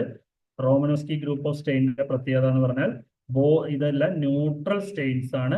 Both parts R coloured. Acidic പാർട്ടും ഉണ്ട്, ബേസിക് പാർട്ടും ഉണ്ട്. രണ്ടും കളേർഡ് ആയിരിക്കും. അസിഡിക് പാർട്ട് കളേർഡ് ആയിരിക്കും, ബേസിക് പാർട്ട് കളർലെസ് ആയിരിക്കും. ബേസിക് ഡൈയുടെ ബേസിക് പാർട്ട് കളേർഡ് ആയിരിക്കും, അസിഡിക് പാർട്ട് കളർലെസ് ആയിരിക്കും. റോമനോസ്കി സ്റ്റെയിൻസ് എന്ന് പറഞ്ഞാൽ ന്യൂട്രൽ സ്റ്റെയിൻസ് ആണ്, അതിന്റെ ബോത്ത് പാർട്സ് ആർ കളേർഡ്. ഇതിൽ വരുന്നതാണ് Leishman stain, Wright stain, Giemsa stain, May Grunwald Giemsa, അങ്ങനെയുള്ള എല്ലാം വരുന്നത് ഇതിൽ വരുന്നതാണ്, റോമനോസ്കി സ്റ്റെയിനിൽ വരുന്നതാണ്. ഈ റോമനോസ്കി സ്റ്റെയിന്റെ ഇയോസിനാണ് അസിഡിക് പാർട്ട്, അതുപോലെ മെത്തിലിൻ ബ്ലൂ ആണ് basic part. Methylene blue basic part സെല്ലിന്റെ അസിഡിക് പാർട്ടായ ന്യൂക്ലിയസിനെ സ്റ്റെയിൻ ചെയ്യും. ഇയോസിൻ അസിഡിക് ആണ്, അത് സെല്ലിന്റെ ബേസിക് പാർട്ടായിട്ടുള്ള സൈറ്റോപ്ലാസ്റ്റിന്. സെല്ലിന്റെ അസിഡിക് പാർട്ട് ന്യൂക്ലിയസും ബേസിക് പാർട്ട് സൈറ്റോപ്ലാസം ആയിരിക്കും. അത് പരസ്പരം കളർ കൊടുക്കും. അതുകൊണ്ടാണ് മെത്തിലിൻ ബ്ലൂന്റെ കളറ് ന്യൂക്ലിയസിന് വരുന്നത്. ലീഷ്മാൻ സ്റ്റെയിൻ യൂസ് ചെയ്യുന്നു, അത് നമ്മളെ പ്രൊസീജിയർ അല്ല, ഞാൻ കൂടുതൽ ഇവിടെ അത് പറയുന്നില്ല. സ്റ്റെയിനിങ് ടൈം എല്ലാം 7 to 10 minutes എന്ന് പറഞ്ഞാൽ പോലും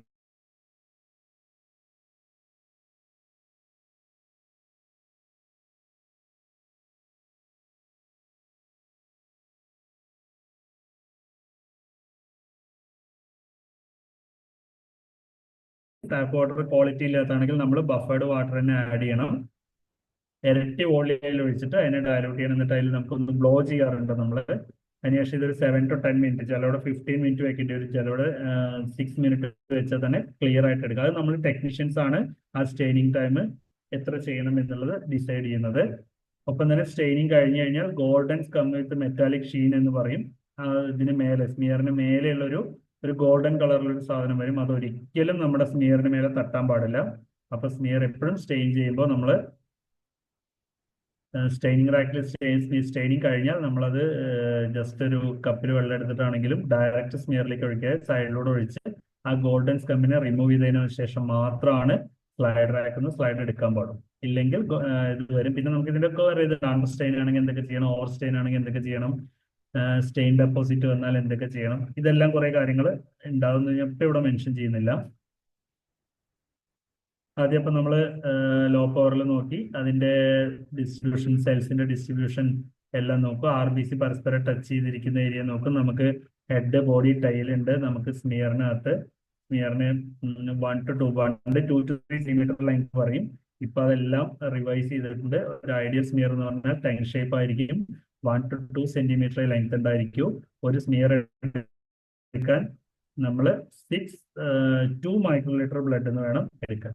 2 മൈക്രോലിറ്റർ, അതായത് മലേറിയയുടെ ട്രെയിനിങ്ങിൽ പറയുന്നതാണ് 2 മൈക്രോലിറ്റർ ബ്ലഡ് എന്നായിരിക്കണം നമ്മളൊരു തിൻ സ്മിയർ എടുക്കുന്നത്. 6 മൈക്രോലിറ്റർ ബ്ലഡ് എന്നായിരിക്കണം നമ്മളൊരു തിക് സ്മിയർ എടുക്കുന്നത്. അത് മലേറിയയുടെ കാര്യം വരുമ്പോഴാണ്. അതിപ്പോ നമുക്ക് ഇതൊക്കെ പറയുമ്പോൾ നമുക്ക് അതിൽ പറയാം.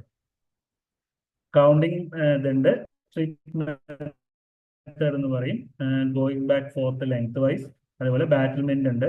2 മെത്തേഡാണ് കൗണ്ട് ചെയ്യുന്നതിന്റെ, 2 മെത്തേഡാണ് ഇതിൽ പറയുന്നത്. അതായത് ഒരു എൻഡിൽ നിന്ന് മൂവ് ചെയ്ത് ഒരു 3-4 കോളം എണ്ണി ജസ്റ്റ് ഒന്ന് റൈറ്റിലേക്കോ ലെഫ്റ്റിലേക്കോ മൂവ് ചെയ്ത് ഓപ്പോസിറ്റ് ഡയറക്ഷനിൽ പോയി, അതിനാണ് ബാറ്റിൽമെന്റ് സെറ്റിംഗ് എന്ന് പറയാം. പിന്നെ going back lengthwise, sidewise, അങ്ങനെയെല്ലാം നമ്മൾ കൗണ്ട് ചെയ്യാറുണ്ട് സ്മിയർ. ഇനി reference range, neutrophil 40 to 60% neutrophil ആയിരിക്കും. Lymphocyte 20 to 40%, eosinophil 2 to 8%, monocyte 2 to 6%, basophil 0 to 1%. നേരെ തിരിച്ചും പറയാറുണ്ട്, ഈസ്നോഫിൽ 2 to 6%, മോണോസൈറ്റ് 2 to 8% പറയാറുണ്ട്. പല ബുക്സിലും ചെറിയ ചെറിയ ഫ്ലക്ച്വേഷൻ ഉണ്ടായിരിക്കും. ന്യൂട്രോഫീലിയ, ഇൻക്രീസ് ന്യൂട്രോഫിൽ കൗണ്ടിനാണ് ന്യൂട്രോഫീലിയ എന്ന് പറയുക. അത് കാണുന്നത് എല്ലാ പസ് പ്രൊഡ്യൂസിങ് ഇൻഫെക്ഷൻ, പയോജനിക് ഇൻഫെക്ഷൻസിൽ വരാം. ദെൻ അപ്പൻഡിസൈറ്റിസിൽ വരാം, pneumonia, tonsillitis, bacterial meningitis, abscess, skin abscess ആയിരിക്കാം, എന്തെങ്കിലും മുറിവുകളിൽ നിന്നുള്ള ആപ്സസ് ആയിരിക്കാം, ഗ്രാനുലോസൈറ്റിക് ലുക്കീമിയ, മയോകാർഡ് ഇൻഫെക്ഷൻ എല്ലാം വരുമ്പോൾ നമ്മുടെ ബോഡിക്ക് ഒരു ഇഞ്ചുറി, ഡാമേജ് പറ്റണം. അപ്പൊ നമ്മുടെ ബോഡി വിജിലന്റ് ആവുകയാണ്, അതിനുവേണ്ടി കൂടുതൽ സെൽസ് പ്രൊഡ്യൂസ് ചെയ്യുന്നത്. ഒപ്പം തന്നെ ഈ ബാക്കിയുള്ള കുറെ സ്റ്റിമുലേറ്റിംഗ് ഫാക്ടേഴ്സ് എല്ലാം നമ്മുടെ ബോഡിയിൽ ഒരു ഇഞ്ചുറി വരുമ്പോൾ പ്രൊഡ്യൂസ് ചെയ്യുന്നതിനെല്ലാം നമ്മുടെ WBC പ്രൊഡക്ഷനെ സ്റ്റിമുലേറ്റ് ചെയ്യുന്നതുകൊണ്ടാണ് മയോകാർഡ് ഇൻഫെക്ഷനിലെല്ലാം TC കൂടുന്നത്. TC അല്ല, ന്യൂട്രോഫിൽ കൂടുന്നു, ഒപ്പം TCയും കൂടും. ന്യൂട്രോപീനിയ, ഡിക്രീസിങ് കൗണ്ടാണ് ന്യൂട്രോപീനിയ എന്ന് പറയുക. അത് ടൈഫോയിഡ്, പാരാടൈഫോയിഡിൽ നമുക്ക് ന്യൂട്രോപീനിയ ആണ് വരിക. മലേറിയയിൽ ന്യൂട്രോപീനിയ വരും. Kala azar, viral infections like measles, influenza, hepatitis, poliomyelitis, mumps, ഈ കണ്ടീഷനിലെല്ലാം ന്യൂട്രോപീനിയ വരും. Predominating cells may be lymphocyte ആയിട്ട് മാറാം. പിന്നെ ഈസ്നോഫീലിയ ഇൻക്രീസ് ചെയ്യുന്ന കണ്ടീഷൻ നമ്മൾ നേരത്തെ പറഞ്ഞു. Asthma, allergic condition, parasitic infection, scabies, hay fever, skin disease, allergic eczema, അങ്ങനെയുള്ള കണ്ടീഷനിലെല്ലാം വരാം. ദെൻ ഈസ്നോപീനിയ വളരെ കുറവായിട്ടാണ് നമ്മൾ കുഷിംഗ് പറഞ്ഞു, അങ്ങനെയുള്ള കണ്ടീഷനിൽ വരാം. പിന്നെ ഇൻഫെക്ഷ്യസ് മോണോന്യൂക്ലിയോസിസ്, ആ കണ്ടീഷനിൽ അതുപോലെ ചില ഡ്രഗ് അഡ്മിനിസ്ട്രേഷനിലുള്ള ഈസ്നോപീനിയ വരാം. ബേസോഫിൽ ഇൻക്രീസ് ചെയ്യുന്ന കണ്ടീഷൻ, ബേസോഫിലിക് ലുക്കീമിയയിൽ വരാം. ബേസോഫിൽ ഇൻക്രീസ് ചെയ്യുന്നത് അതുപോലെ chronic granulocytic leukaemia, polycythaemia vera, haemolytic anaemia, chickenpox, liver cirrhosis, അതേപോലെ സ്പ്ലിനെക്ടമി, പോസ്റ്റ് സ്പ്ലിനെക്ടമി, ഈ കണ്ടീഷനിലെല്ലാം ബേസോഫിൽ ഇൻക്രീസ് ചെയ്യുന്നതായിട്ട് വരാം, ഇൻക്രീസ് ചെയ്ത് കാണാറുണ്ട്. ബേസോപീനിയ പറയാറില്ല, കാരണം 0 to 1% വരുമ്പോൾ അത് നമ്മൾ കണ്ടില്ലെങ്കിൽ നമ്മൾ അതിന് വലിയ ഇത് കൊടുക്കാറില്ല. പക്ഷെ ബേസോഫീലിയ വരുന്ന കണ്ടീഷൻ ഒന്ന് മെയിൻ ആയിട്ട് leukaemia, haemolytic anaemia, chickenpox, ഇതിലൊക്കെയാണ് ബേസോഫിൽസ് ഇൻക്രീസ് ചെയ്യുക. നമ്മുടെ ഒരുപാട് ടെക്നീഷ്യൻസ് ബേസോഫിൽസിനെ നമ്മൾ ലിംഫോസൈറ്റ് ആയി കൗണ്ട് ചെയ്യാറുണ്ട്. ബേസോഫിലിനെ പലരും കാണുമ്പോൾ, ഇപ്പൊ സ്മിയർ നോക്കുന്ന ആൾക്കാർ എത്രത്തോളം ഉണ്ടെന്ന് അറിയില്ല, നോക്കുകയാണെങ്കിലും അതിൽ ലിംഫോസൈറ്റ് ആയി കൗണ്ട് ചെയ്ത് വിടാറുണ്ട് ബേസോഫിലിനെ കാണുമ്പോഴും. Then lymphocytosis seen in mumps, whooping cough, വില്ലൻ ചുമ, ബോർഡറ്റെല്ല പെർട്ടോസിസ് കോസ് ചെയ്യുന്നതാണ് whooping cough. German measles, infectious mononucleosis, lymphocytic leukaemia, TB, ഇതിലെല്ലാം ലിംഫോസൈറ്റ് കൂടാം. Lymphocytopenia seen in myeloid leukaemia and after cardiac failure വന്നതിന് ശേഷം ലിംഫോസൈറ്റോപീനിയ വരാറുണ്ട്. Monocytosis seen in tuberculosis, TB പേഷ്യന്റിൽ നമുക്ക് മോണോസൈറ്റിന്റെ എണ്ണം കൂടുതൽ കാണാം. Typhus fever, monocytic leukaemia, malaria, kala azar, ഇതിലെല്ലാം മോണോസൈറ്റ് കൗണ്ട് കൂടുതൽ വരാം. ഇത്രയാണ് നമുക്കൊരു ഇതുള്ളത്. ഇതിനെ റിലേറ്റ് ചെയ്ത് കുറച്ച് ക്വസ്റ്റ്യൻ, ഒരു 10 ക്വസ്റ്റ്യനേ ഉള്ളൂ, വെറുതെ ഒന്ന് ഡിസ്കസ് ചെയ്യാം. ഇതിലെന്തെങ്കിലും ഇത്ര എടുത്ത ടോപ്പിക്കിൽ എന്തെങ്കിലും ഡൗട്ടോ കാര്യങ്ങളോ നിങ്ങൾക്ക് ഉണ്ടോ? എന്തെങ്കിലും ഞാൻ വിട്ടുപോയ പോയിന്റ് ആഡ് ചെയ്യണമെങ്കിൽ ആഡ് ചെയ്യാം. എനിക്ക് എന്തെങ്കിലും നിങ്ങളുടെ ഒരു സജഷൻ വഴി നിങ്ങൾ എന്തെങ്കിലും പറഞ്ഞ് എനിക്കൊരു അറിവ് കിട്ടുകയാണെങ്കിൽ അതിൽ ഏറ്റവും സന്തോഷിക്കുന്ന ഒരാളാണ് ഞാൻ. എപ്പോഴും പഠിച്ചുകൊണ്ടിരിക്കുക എന്നുള്ളൊരു മോട്ടീവ് എനിക്കുണ്ട്, അതുകൊണ്ടാണ് ഞാൻ ചോദിക്കുന്നത്. എന്തെങ്കിലും നിങ്ങൾക്ക് ആഡ് ചെയ്യാനുള്ള പോയിന്റോ ഞാൻ പറഞ്ഞതിൽ വിട്ടുപോയതോ അല്ലെങ്കിൽ ഞാൻ മാറി പറഞ്ഞതോ ഞാൻ തെറ്റി പറഞ്ഞതോ ഉണ്ടെങ്കിലും നിങ്ങൾക്ക് പറയാം. അല്ലെങ്കിൽ നമുക്കൊരു 10 ക്വസ്റ്റ്യനേ ഉള്ളൂ. വെറുതെ ഒന്ന് നിങ്ങൾ ഇതുവരെ ക്ലാസ് അറ്റൻഡ് ചെയ്തതിൻ്റെ ഒരു എങ്ങനെയുണ്ട് റെസ്പോൺസ് എന്ന് അറിയാൻ ഒരു 10 ക്വസ്റ്റ്യൻ. ക്ലാസ് മനസ്സിലായോ? എന്തെങ്കിലും ബുദ്ധിമുട്ടുകൾ ഉണ്ടായിരുന്നു അതൊന്ന് പറയാം. വലിയൊരു ടോപ്പിക്കാണ്, നമ്മൾ വേഗം കവർ ചെയ്ത് ഒന്ന് ജസ്റ്റ് ബ്രഷപ്പ് ചെയ്യുക എന്ന് മാത്രമാണ് നമ്മൾ ഇതുകൊണ്ട് ഉദ്ദേശിച്ചിട്ടുള്ളൂ.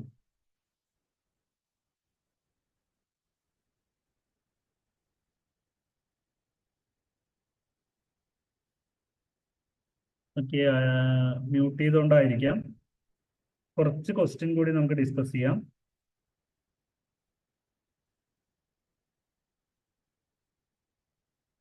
Dye used in WBC diluting fluid. Dye used in WBC diluting fluid. Junction violet, crystal violet, bromocresol blue, all the above. ഒരാൾ ആൻസർ ചെയ്തിട്ട് ജംഗ്ഷൻ വയലറ്റ് എന്ന്.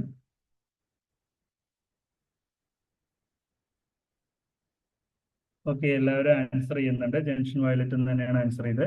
നമ്മൾ പഠിക്കുമ്പോൾ ഇതെല്ലാം പഠിക്കും. എക്സാം ഹാളിൽ ചെന്ന് ഓപ്ഷൻസ് കാണുമ്പോൾ ജംഗ്ഷൻ വയലറ്റ് ആണോ ക്രിസ്റ്റൽ വയലറ്റ് ആണോ, ചിലപ്പോൾ വയലറ്റ് എന്ന് മൈൻഡിൽ ഓർത്ത് വെച്ചിട്ട് അവിടെ വരുമ്പോഴാണ് ജംഗ്ഷൻ വയലറ്റ്, ക്രിസ്റ്റൽ വയലറ്റ് എന്നെല്ലാം വരും. ഇപ്പൊ ഈ ജംഗ്ഷൻ വയലറ്റ് നിങ്ങൾ പഠിച്ചു വെച്ചിട്ട് പോയി, ഈ ഓപ്ഷനിൽ ജംഗ്ഷൻ വയലറ്റ് ഇല്ല, ചിലപ്പോൾ വരിക മെത്തിലിൻ ബ്ലൂ ആയിരിക്കാം. അപ്പോൾ ഒരിക്കലും ഒരു ക്വസ്റ്റ്യൻ ആൻസർ മാത്രം പഠിച്ചു വെച്ച് പോകുന്ന രീതി പാടില്ല. പിന്നെ ഒരു ക്വസ്റ്റ്യൻ പഠിക്കുമ്പോൾ എപ്പോഴും അതിന്റെ എന്താ പറയുക 4 ഓപ്ഷൻ എന്താണോ ആ 4 ഓപ്ഷൻ എന്താണെന്ന് കൂടി പഠിക്കുക. അപ്പൊ നിങ്ങൾ 5 എണ്ണം പഠിച്ച എഫക്റ്റ് കിട്ടും. 4 ഓപ്ഷൻ ആ ക്വസ്റ്റ്യൻ പഠിച്ചു, പിന്നെ ഈ 4 വേറെ ബാക്കി 3 ഓപ്ഷൻ കൂടി പഠിക്കുമ്പോൾ 4 ഓപ്ഷൻ പഠിച്ച 4 എണ്ണം പഠിച്ച എഫക്റ്റ് വരും. അങ്ങനെ എപ്പോഴും പഠിച്ചു പോകാൻ ശ്രമിക്കുക. ജംഗ്ഷൻ വയലറ്റ് തന്നെയാണ് ആൻസർ.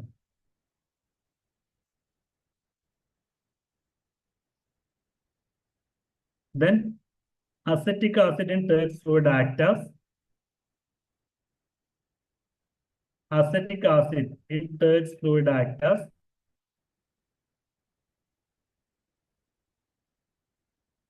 ലൈസിങ് ഏജന്റ് ആണോ, മോഡന്റ് ആണോ?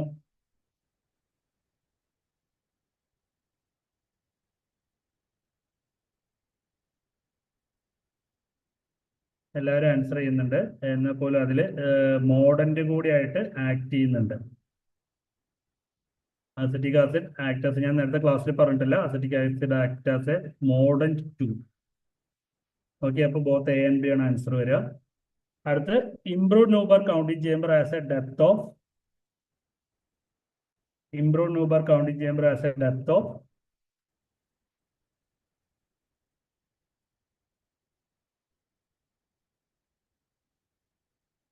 ഓക്കെ 0.1 millimeter, 0.1 millimeter തന്നെയാണ്. Then ruled area of improved Neubauer counting chamber, ruled area of improved Neubauer counting chamber.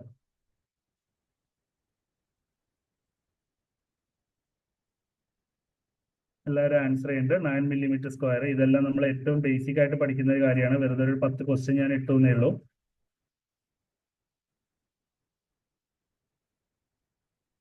Lymphocytosis is seen in, lymphocytosis is seen in, lymphocytosis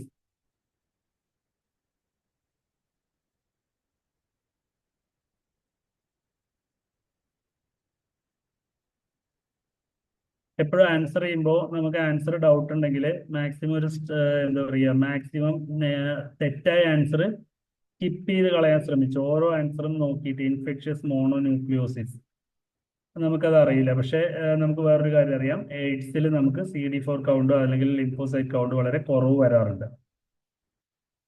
മംസിലും നമ്മൾ നേരത്തെ പറഞ്ഞു ലിംഫോസൈറ്റോസ് കൂടുമെന്ന്. ഇതിന്റെ answer option A and B ആണ്. Actually ഓരോ question discuss ചെയ്യുമ്പോൾ നമ്മൾ എങ്ങനെ ആൻസറിലേക്ക് എത്താം, നമുക്ക് ആൻസർ അറിയില്ലെങ്കിൽ പോലും ആൻസർ അല്ലാത്ത സാധനങ്ങളെ സ്കിപ്പ് ചെയ്യാൻ പല സ്ട്രാറ്റജി അപ്ലൈ ചെയ്തെല്ലാം ചെയ്യാറുണ്ട്. പക്ഷെ ഇതെല്ലാം ഡയറക്റ്റ് സിമ്പിൾ ക്വസ്റ്റ്യൻ ആയതുകൊണ്ട് അങ്ങനെ ഒരു സ്ട്രാറ്റജി പറയാനുള്ള സിറ്റുവേഷൻ അല്ല. Monocytosis is seen in, monocytosis is seen in infectious mononucleosis. Infectious mononucleosis എന്ന് പറയുമ്പോൾ തന്നെ അതിൽ ഇൻക്രീസ് ചെയ്യുന്ന മോണോസൈറ്റ് കൗണ്ട് ഇൻക്രീസ് ചെയ്യും. ദെൻ മലേറിയ നമ്മൾ നേരത്തെ പറഞ്ഞു മോണോസൈറ്റ് ഇൻക്രീസ് ചെയ്യും. സോ നമുക്ക് വരുന്നത് എ ആൻഡ് ബി തന്നെയാണ് answer. Next question, depth of Fuchs Rosenthal counting chamber. ഇതൊരു PSC എക്സാമിന് ചോദിച്ചിട്ടുള്ള ക്വസ്റ്റ്യൻ ആണ്. Depth of Fuchs Rosenthal counting chamber.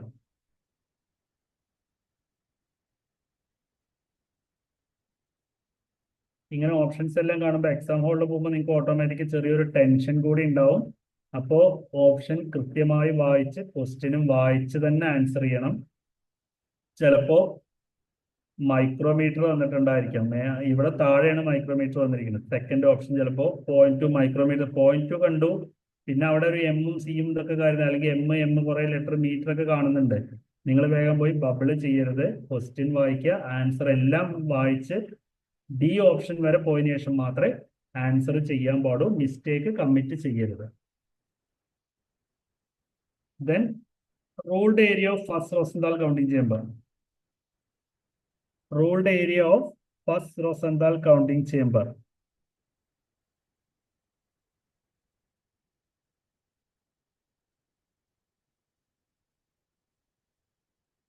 Okay, എല്ലാവരും ആൻസർ ചെയ്യുന്നത് 16 mm². Then dye used in Rees Ecker fluid. Rees Ecker fluid എന്തിനുള്ളതെന്ന് ആദ്യം മൈൻഡിൽ വേണം. Dye used in Rees Ecker fluid. Dye used in Rees Ecker fluid.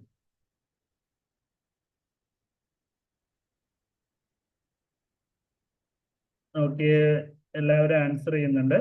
Brilliant crystal blue ആണ്. Rees Ecker fluid use ചെയ്യുന്നത് platelet കൗണ്ടിനാണ്. Reticulocytes are dash immature RBC, nucleated RBC, precursor of RBC, all the above.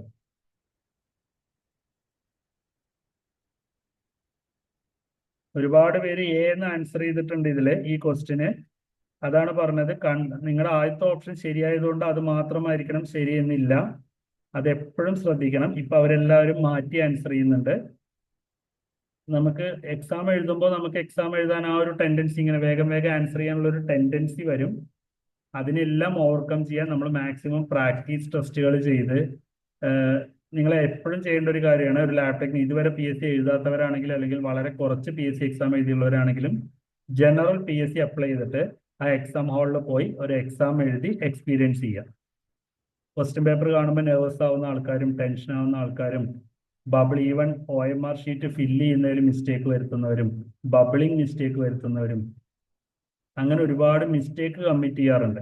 അവസാനം നമ്മുടെ ലൈഫിന്റെ ഇങ്ങനത്തെ DME DHS ഒക്കെ വിളിക്കുന്ന 5 കൊല്ലം കൂടുമ്പോഴൊക്കെ ആയിരിക്കും. ആ ഒരൊറ്റ എക്സാമിൽ OMR ഷീറ്റ് ഫില്ല് ചെയ്യുന്നത് തെറ്റിപ്പോയിട്ട് റിജക്റ്റ് ആയിട്ട് ഇന്നിപ്പോ പുറത്ത് വർക്ക് ചെയ്യുന്ന ആൾക്കാരുണ്ട്. നല്ല ബ്രില്യൻ്റ് ആയിരിക്കും, നന്നായി പഠിക്കുകയായിരിക്കും, നന്നായി പ്രിപ്പയർ ചെയ്തിട്ടുണ്ടായിരിക്കാം. ഹാളിൽ കയറുമ്പോൾ OMR ഷീറ്റ് ഫില്ല് ചെയ്യുന്നതിൽ മിസ്റ്റേക്ക് വരുത്തും. ഓൾറെഡി ചെറിയ ടെൻഷൻ മൈൻഡിൽ ഉണ്ടാവും. ഒപ്പം ആ ഫില്ല് ചെയ്യുന്നതിൽ അല്ലെങ്കിൽ അതിൽ അതിൽ രജിസ്റ്റർ നമ്പർ എല്ലാം ബബിൾ ചെയ്യണം. ഒരു ലൈന് മാറിപ്പോയി കഴിഞ്ഞാൽ നമുക്ക് വേറെ OMR ഷീറ്റ് തരില്ല. അപ്പൊ അങ്ങനത്തെ കുറേ ഇഷ്യൂസ് ഉണ്ട്. ഇതിന്റെ ഓൾ ദ എബോവ് ആണ്. Then acidic part of Romanowski stain. Acidic part of Romanowski stain.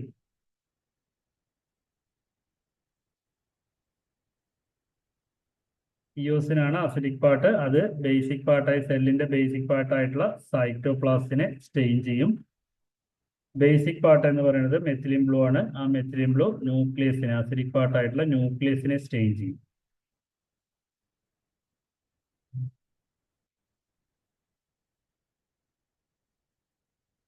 Actually ഈ ക്ലാസ് സമയം ബാക്കി ഉണ്ടെങ്കിൽ എടുക്കാൻ കുറച്ചുകൂടി ഉണ്ടായിരുന്നു, മോർഫോളജിയുടെ കാര്യങ്ങളെല്ലാം.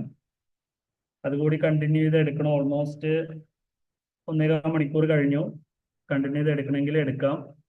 ലത്തീഫ് സാർ ഇത് കൂടി കണ്ടിന്യൂ ചെയ്ത് എടുക്കണോ? ഞാൻ കൂടുതൽ പ്രിപ്പയർ ചെയ്ത് വെച്ചായിരുന്നു, ഇനി സമയത്ത് ബാക്കി ഉണ്ടെങ്കിൽ എടുക്കാം എന്ന് കരുതിയിട്ട്.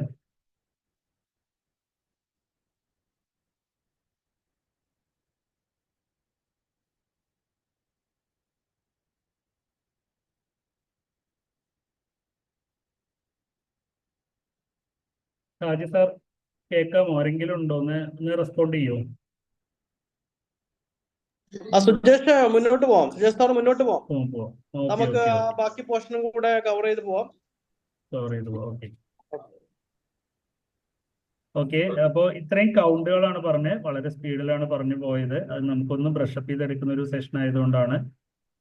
ദെൻ ഇനി morphology of normal and abnormal red cells.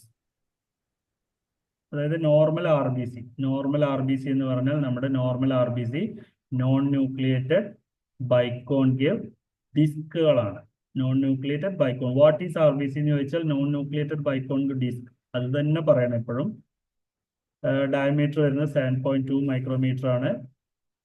Thickness വരുന്നത് പെരിഫറിയിൽ 2, സെൻട്രലിൽ 1.2 വരും മൈക്രോമീറ്റർ തിക്നെസ് വരും. Circular non nucleated biconcave disc. RBC with normal morphology ആണെങ്കിൽ നമ്മൾ നോർമോസൈറ്റ്സ് എന്ന് പറയും. അതിനൊരു സെൻട്രൽ പലാർ ഉണ്ടായിരിക്കും. സെൻട്രൽ പലാർ ഒരു ക്ലിയർ സോൺ ഉണ്ടായിരിക്കും. അവിടെ തിക്നെസ് കുറയുന്നതുകൊണ്ടാണ് നമ്മൾ സ്റ്റെയിൻ ചെയ്തിട്ടും എല്ലാം നോക്കുമ്പോൾ ഒരു ഇത് കറക്റ്റ് ആയിട്ട് ഒരു 3D ഇമേജ് നിങ്ങൾ കണ്ടിട്ടുണ്ടാവും എന്ന് വിചാരിക്കുന്നു.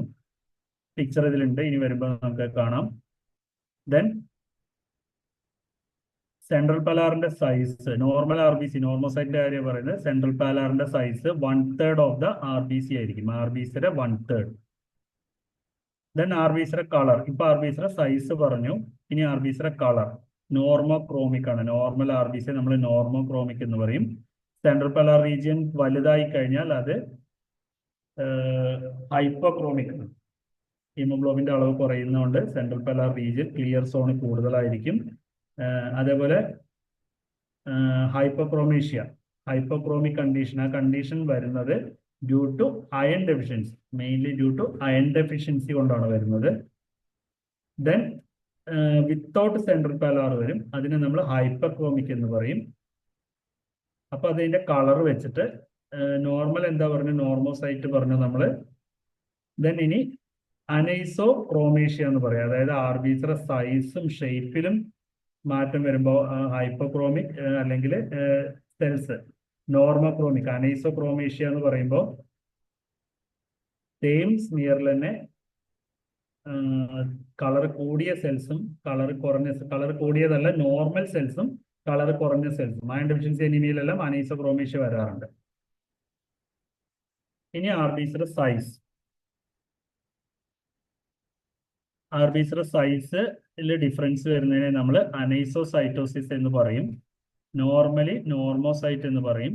സൈസ് കുറവുള്ള സെൽസിനെ നമ്മൾ മൈക്രോസൈറ്റ് എന്ന് പറയും, അല്ലെങ്കിൽ ആ കണ്ടീഷനെ മൈക്രോസൈറ്റോസിസ് എന്ന് പറയും. സൈസ് കൂടുതലുള്ള സെൽസിനെ മാക്രോസൈറ്റ് എന്ന് പറയും, അല്ലെങ്കിൽ മെഗലോബ്ലാസ്റ്റ് എന്ന് കൂടി നമ്മൾ പറയാറുണ്ട്. മൈക്രോസൈറ്റ് എപ്പോഴും കാണാം അയൺ ഡെഫിഷ്യൻസി അനീമിയയിലാണ് കൂടുതലായിട്ട് കാണാം. ഹീമോലൈറ്റിക് അനീമിയയിൽ നമുക്ക് ഈ സെൽസ് കാണാൻ പറ്റും.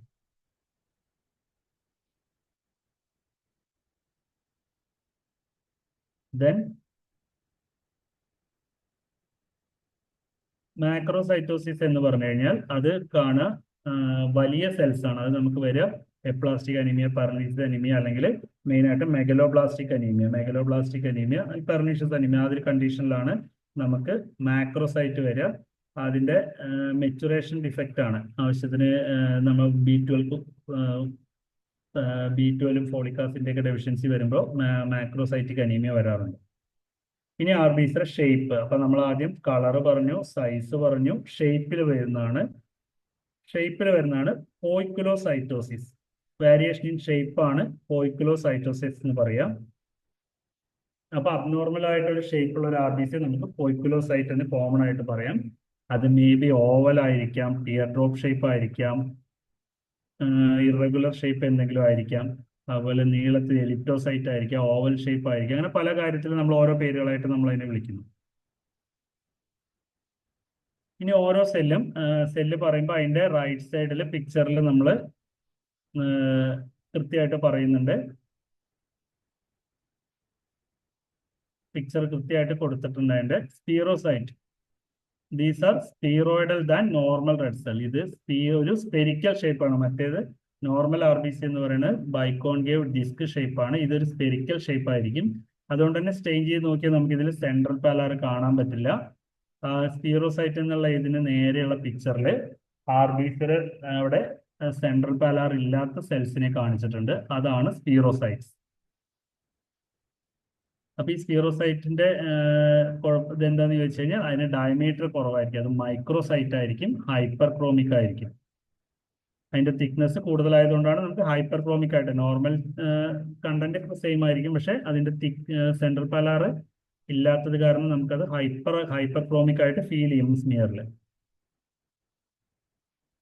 സെൻട്രൽ പാലാർ ഇല്ലാത്തതുകൊണ്ട്. ഈ കണ്ടീഷൻ വരെ സ്പീറോസൈറ്റ് കാണുന്ന കണ്ടീഷനാണ് hereditary spherocytosis. And also seen in haemolytic anaemia, acquired haemolytic anaemia. Haemolytic അനീമിയയുടെ ക്ലാസിഫിക്കേഷൻസ് വരുമ്പോൾ അത് ഡീറ്റെയിൽ ആയിട്ട് പറയാം. അക്വേർഡ് ഹീമോലൈറ്റിക് അനീമിയയിൽ സ്പീറോസൈറ്റ്സ് കാണും. ദെൻ ലെപ്റ്റോസൈറ്റ് ഓർ ടാർജറ്റ് സെൽസ്, അതായത് നമ്മുടെ ടാർജറ്റ്, നമ്മൾ അമ്പയത്തിനൊക്കെ ഉപയോഗിക്കുന്ന പോലെ ടാർജറ്റ് അല്ലെങ്കിൽ ബുൾസൈ അപ്പിയറൻസിനെ കാണുന്നത്, കാളക്കണ്ണ് എന്നൊക്കെ പറയും. അതേപോലെ ലെപ്റ്റോസൈറ്റ് എന്ന് പറയും, ബുൾസൈ അപ്പിയറൻസ് എന്ന് പറയും. അത് കാണുന്നത് താലസീമിയയില്, ഒബ്സ്ട്രക്റ്റീവ് ജോണ്ടിസില്, ആഫ്റ്റർ സ്പ്ലെനക്ടമി. സ്പ്ലെനക്ടമിയിൽ ഇത് കൂടുതലായിട്ട് ഈ അബ്നോർമൽ സെൽസിനെല്ലാം ഡിസ്ട്രക്ട് ചെയ്യുന്നത് സ്പ്ലീനിലാണ്. ആ ഡിസ്ട്രക്ഷൻ അവിടെ നടക്കാത്തതുകൊണ്ട് ഇത് കൂടുതലായിട്ട് നമ്മുടെ ബ്ലഡിൽ വരും. ഈ പിക്ചർ എല്ലാം അടുത്തടുത്ത് കിടക്കുന്നതുകൊണ്ടാണ് ഹീമോലൈറ്റിക് അനീമിയയിൽ തൊട്ടതിന് താഴെ നേരെ തന്നെ നമുക്ക് എല്ലാ ലെപ്റ്റോസൈറ്റ്സുകളെ കാണാം പിക്ചർ. അതിനുശേഷം ഷിസ്റ്റോസൈറ്റ് ഉണ്ട്. അപ്പൊ സ്പീറോസൈറ്റ് കഴിഞ്ഞു, ലെപ്റ്റോസൈറ്റ് കഴിഞ്ഞു, അല്ലെങ്കിൽ ടാർജറ്റ് സെൽസ് എന്ന് പറയും. അടുത്ത ഷിസ്റ്റോസൈറ്റ്. ആ ഷിസ്റ്റോസൈറ്റ് എന്ന് പറഞ്ഞാൽ ഫ്രാഗ്മെന്റഡ് ആർ ബി സി ആണ്. എന്തെങ്കിലും ഒരു ഹീമോളജിസോ കാര്യങ്ങളോ ആർ ബി സിക്ക് ഫ്രാഗ്മെന്റേഷൻ നടത്തിയിട്ട് അവിടെ ഒരു ആരോ മാർക്ക് കൊടുത്തിട്ട് അങ്ങനെ ഫ്രാഗ്മെന്റഡ് ആർ ബി സിസിനെയാണ് നമ്മൾ ഷിസ്റ്റോസൈറ്റ് എന്ന് പറയാം. ഇനി ഏറ്റവും താഴെ വരുന്നതാണ്, താഴെ മീൻസ് റൈറ്റ് സൈഡിൽ തന്നെ താഴെ വരുന്നതാണ് അക്കാന്തോസൈറ്റ്. അതിന്റെ ബോഡിയിൽ പ്രൊജക്ഷൻസ് വരും, വാരിയസ് പ്രൊജക്ഷൻ, പല സൈസിലും പല നമ്പറിലുള്ള പ്രൊജക്ഷൻസ് അക്കാന്തോസൈറ്റിൽ വരും. ഇതില് ഈ കാണുന്ന പിക്ചർ ഇത് അക്കാന്തോസൈറ്റ് ആണ്. പിന്നെ ബർ സെൽസ് ഉണ്ട്, അത് പിക്ചർ താഴെയാണ് ഉള്ളത്. ഇതില് small ക്രീനേറ്റഡ് irregular cells with few spine. കൂടുതൽ സ്പൈൻസും കാര്യങ്ങളുള്ള ഇതാണെങ്കിൽ അത് അക്കാന്തോസൈറ്റ് ആണ്. ഇതും ക്രീനേറ്റഡ് ആണ്, ഇറഗുലർ ഷേപ്പിലുള്ള സെൽസ് ആയി കഴിഞ്ഞാൽ അതിനെ നമ്മൾ ബർ സെൽസ് എന്ന് പറയും.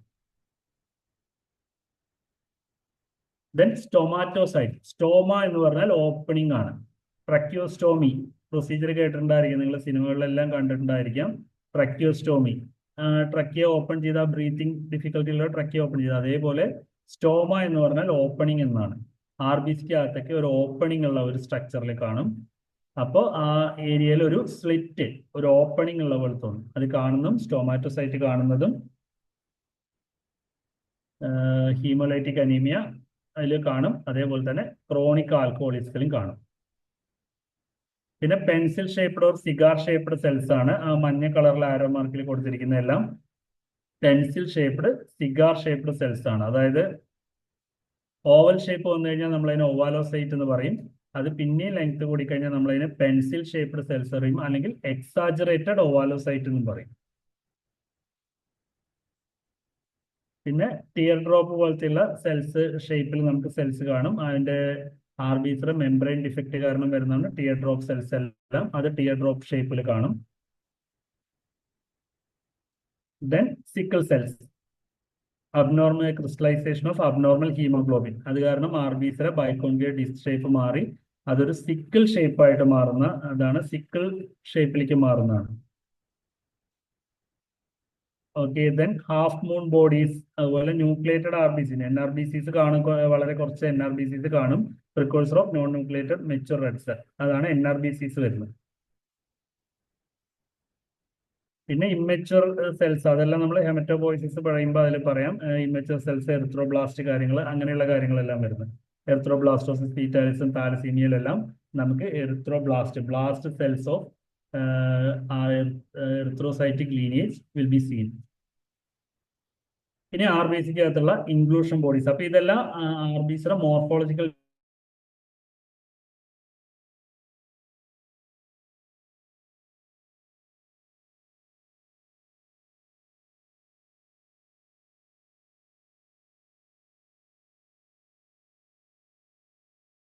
stained dark blue particle which are remnant of nuclear chromatin.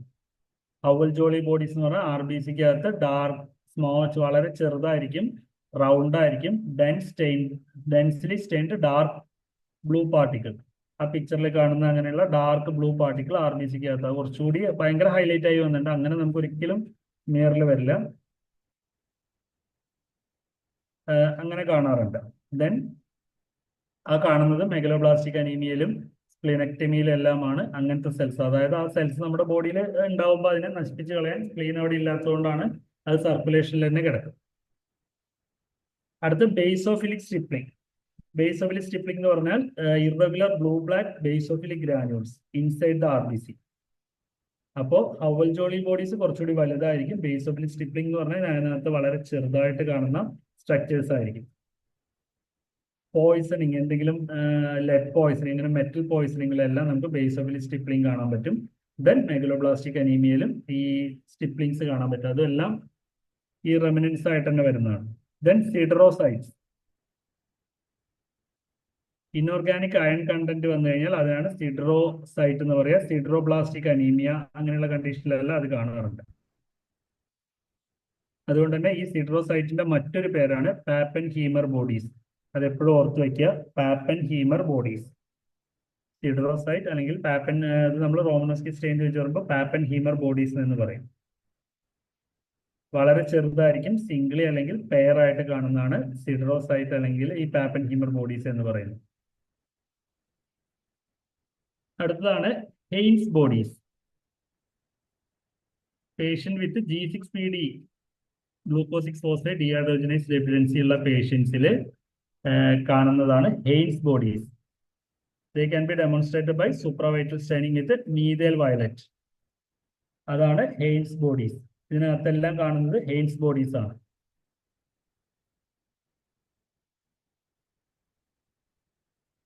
പിന്നെ മലേറിയൽ പാരസൈറ്റ് എല്ലാം ഇതിനകത്ത് വരുന്ന ഇതായിട്ട് തന്നെ വരും. അത് നമുക്ക് ട്രോപ്പോസോയിറ്റും ഷൈസോണ്ടും അല്ലെങ്കിൽ നമുക്ക് അതിന്റെ എന്താ പറയുക റിൻഫോം എന്നൊക്കെ നമ്മൾ സിമ്പിൾ ആയിട്ട് പറയും. ആ സ്ട്രക്ചർ എല്ലാം അതിനനുസരിച്ച് ഡിഫറൻഷിയേറ്റ് ചെയ്ത് വൈവാക്സ് ആണോ ഫാൽസിപാർ ആണോ.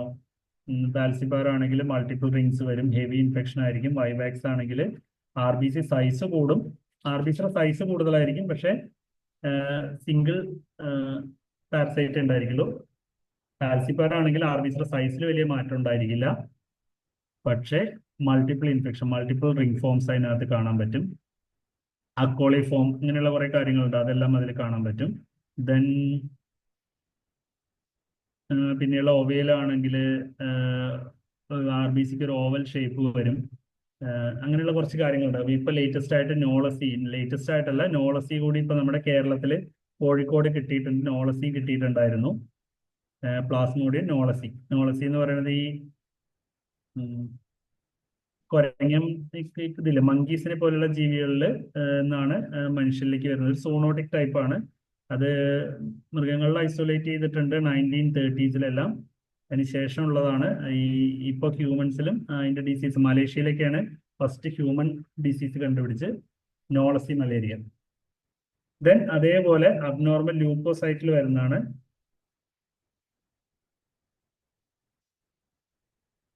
നോളസി മലേറിയ. അല്ല സോറി, നോളസിയുടെ വില KNO, നോ ലെസി, LESA, നോളസി, അതാണ് സ്പെല്ലിംഗ് വരിക. പിന്നെ ലൂക്കോസൈറ്റിന്റെ അബ്നോർമൽ ലൂക്കോസൈറ്റ്സ് ഒരുപാടെണ്ണം പല ഡിസീസ് കണ്ടീഷനിൽ ഇമ്മച്ചുവർ ലൂക്കോസൈറ്റ്സ് കാണാറുണ്ട്. മൈലോസൈറ്റ്, മെറ്റാമൈലോസൈറ്റ്, ബാൻഡ് ഫോം അങ്ങനെയെല്ലാം കാണാറുണ്ട്. ദെൻ ടോക്സിക് ഗ്രാനുലേഷൻ, ഡിസീസ് കണ്ടീഷനിലെല്ലാം നമുക്ക് ടോക്സിക് ഗ്രാനുലേഷൻ കാണാറുണ്ട്. ഒപ്പം തന്നെ വാക്യൂൾസ് കാണാറുണ്ട്. ദെൻ ഇൻക്ലൂഷൻ ബോഡീസ് കാണാറുണ്ട്. ഇതെല്ലാം ഈ ഡോളി ബോഡീസ് ഇതെല്ലാം കാണുന്നത് WBCസിലാണ്. ഓറേറ്റ്സ്, അതേപോലെ ഡോളി ബോഡീസ്, ബാർബോഡീസ് അറിയാലോ, സെക്സ് ക്രോമാറ്റിൻ ആണ്. അതെല്ലാം നമുക്ക് WBCയിലും ഡെമോൺസ്ട്രേറ്റ് ചെയ്യാൻ കഴിയും.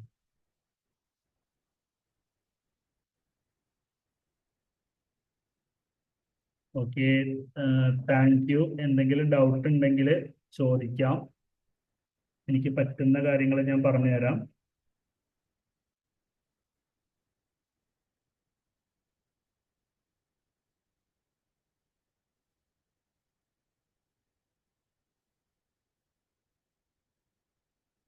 എന്തെങ്കിലും ഡൗട്ട് കാര്യങ്ങളുണ്ടെങ്കിൽ ചോദിക്കുക. ഇത് ജസ്റ്റ് ഒരു ഓട്ടപ്രദക്ഷിണം പോലെ ജസ്റ്റ് ഒരു സെഷൻ എടുത്തതാണ്. ചെറിയ ചെറിയ ടോപ്പിക്കായി എടുക്കുമ്പോൾ നമുക്ക് ഡീറ്റെയിൽ ആയിട്ട് ക്ലാസ് എടുക്കലും MCQ ഡിസ്കഷൻ എല്ലാം പോസിബിൾ ആണ്. അങ്ങനെയാണ് റുട്ടീനായി ചെയ്യാറുള്ളത്.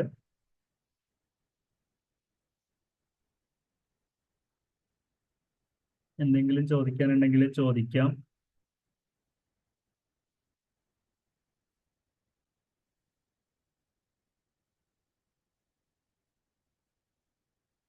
ഡോളി ബോഡീസ് RBCയിൽ ഉണ്ടായിരിക്കില്ല, WBCയിലാണ് ഡോളി ബോഡീസ് വരിക.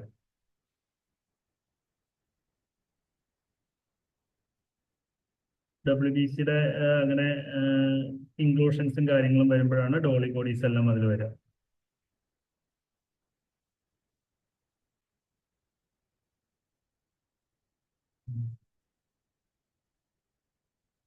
ക്ലാസ് നിങ്ങളുടെ ഫീഡ്ബാക്ക് ഒന്ന് പറഞ്ഞാൽ കൊള്ളാം, അറിയാൻ ആഗ്രഹമുണ്ട്.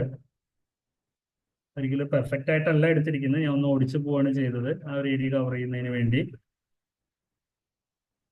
എന്തെങ്കിലും സജഷൻസ് ഉണ്ടെങ്കിൽ പറയാം, ഡൗട്ട് ഉണ്ടെങ്കിൽ ചോദിച്ചാൽ ഞാൻ പറഞ്ഞ് തരാം.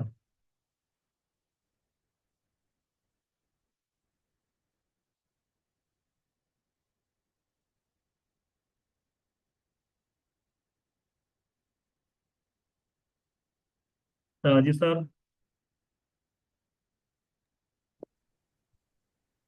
ഹലോ, കേൾക്കുന്നുണ്ട്. ഓക്കെ നമ്മള് ഓക്കെ, കുട്ടികളുടെ ആരും കമന്റ് ജസ്റ്റ് ഒക്കെ വേറെ ഒന്നും നോക്കിക്കൊണ്ടിരിക്കുന്നു. റെസ്പോണ്ട് ചെയ്യുന്നില്ല. കമന്റ് ഒക്കെ കമന്റ്സ് കേട്ടുകൊണ്ടിരിക്കുന്നുണ്ട്. ഓക്കെ,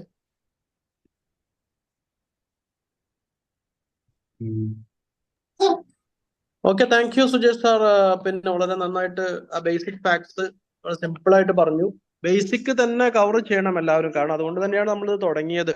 അടിസ്ഥാന കാര്യങ്ങളിൽ കൃത്യമായ ബോധ്യമില്ലെങ്കിൽ നേരത്തെ പറഞ്ഞതുപോലെ എക്സാം ഹാളിൽ വെച്ചിട്ട് നമ്മൾ കൺഫ്യൂസ്ഡ് ആവും. അപ്പൊ എല്ലാവരും ബേസിക്സ് കവർ ചെയ്ത് പോകുന്ന രീതിയിൽ തന്നെ സ്റ്റാർട്ട് ചെയ്യാം. ഇതിന്റെ അഡ്വാൻസ്ഡ് ലെവൽ ക്ലാസ്സിലൊക്കെ എന്തായാലും ഉണ്ടാവും കേട്ടോ. ഇതിന്റെ തുടർച്ച, ഇതിന്റെ പ്രധാനപ്പെട്ട കാര്യങ്ങൾ, PSC മുമ്പ് ചോദിച്ചിട്ടുള്ള കാര്യങ്ങളെല്ലാം നമ്മൾ ഡിസ്കസ് ചെയ്യും. ഇതൊരു ബ്രഷപ്പ് തന്നെയാണ്. അപ്പൊ എല്ലാവരും കേൾക്കാത്തവരൊക്കെ ഒന്നുകൂടെ വീട്ടിൽ പോയിട്ട് സൗകര്യം പോലെ സെഷൻ കേൾക്കുക. ഞാൻ ഇന്ന് രാത്രിയോ അല്ലെങ്കിൽ നാളെ ആയിട്ട് 50 മൾട്ടിപ്പിൾ ചോയ്സ് ക്വസ്റ്റ്യൻസ് പോസ്റ്റ് ചെയ്യും ഗ്രൂപ്പിൽ. പ്രത്യേകം ശ്രദ്ധിക്കുക, 50 മൾട്ടിപ്പിൾ ചോയ്സ് ക്വസ്റ്റ്യൻസ് പോസ്റ്റ് ചെയ്യും. ആ 50 മൾട്ടിപ്പിൾ ചോയ്സ് ക്വസ്റ്റ്യൻസിനും ആൻസറുകൾ കണ്ടെത്താൻ ശ്രമിക്കുക. അത് നിങ്ങൾക്ക് തന്നിരിക്കുന്ന VHSC മെറ്റീരിയൽ തന്നെ ഉപയോഗിച്ചിട്ട് തന്നെ നിങ്ങൾക്ക് കണ്ടെത്താനും പറ്റും. അപ്പോ നമ്മുടെ ക്ലാസ് നടക്കുന്നതോടൊപ്പം തന്നെ വീട്ടിലുള്ള പ്രിപ്പറേഷൻ, ഫ്രീയുള്ള സമയത്തുള്ള പ്രിപ്പറേഷൻ അത് മുന്നോട്ട് പോയിക്കോട്ടെ. അപ്പൊ 50 ക്വസ്റ്റ്യൻ പേപ്പർ, 50 ക്വസ്റ്റ്യൻ എന്ന് പറഞ്ഞു കഴിഞ്ഞാൽ 50 × 4 നേരത്തെ സുജേഷ് സാർ പറഞ്ഞതുപോലെ 4 ഓപ്ഷൻസും ഉണ്ടാവും. ആ 4 ഓപ്ഷനുകളും എന്താണെന്ന് കൂടെ മനസ്സിലാക്കി കഴിഞ്ഞാൽ അപ്രോക്സിമേറ്റ് 200 ഫാക്ടുകളിലേക്കാണ് നമ്മൾ പോകുന്നത്. അപ്പൊ നിങ്ങൾ തന്നെ ഇരുന്ന് ഓരോ ക്വസ്റ്റ്യന്റെയും ഓപ്ഷനുകൾ വളരെ കൃത്യമായിട്ട് നോക്കുക. ഫോർ എക്സാമ്പിൾ, ഒരു ഡയല്യൂഷൻ ഫ്ലൂയിഡ് തന്നു കഴിഞ്ഞാൽ ഇത് എന്തിന്റെ ഡയല്യൂട്ടിംഗ് ഫ്ലൂയിഡ് ആണ്, പ്ലേറ്റ്ലെറ്റിന്റെ ആണോ, WBCയുടെ ആണോ, RBCയുടെ ആണോ, ഓരോ ഓപ്ഷനും എന്തിൻ്റെതൊക്കെ തറവാക്കി പോവാം. അപ്പൊ ആ രീതിയിൽ ആൻസർ പഠിക്കുന്നതോടൊപ്പം തന്നെ 4 ഓപ്ഷൻസും നന്നായിട്ട് പഠിക്കുക. ഒരു കൺഫ്യൂഷൻസും ബേസിക് ഫാക്ടറുകളിൽ ഉണ്ടാകരുത്. കാരണം ബേസിക് ഫാക്ടറുകൾ മാർക്ക് മിസ് ചെയ്തു എന്ന് പറഞ്ഞു കഴിഞ്ഞാൽ അത് നമുക്ക് തന്നെ നാണക്കേടമാണ്. അതുകൊണ്ട് ബേസിക് ഫാക്ടറുകൾ ബേസ് തറ ഉറപ്പിച്ച് നമുക്ക് ശക്തമായിട്ട് മുന്നോട്ട് പോകാം. നാളെ നമുക്ക് മറ്റൊരു ടോപ്പിക്കുമായിട്ട് കാണാം. Okay, thank you so much.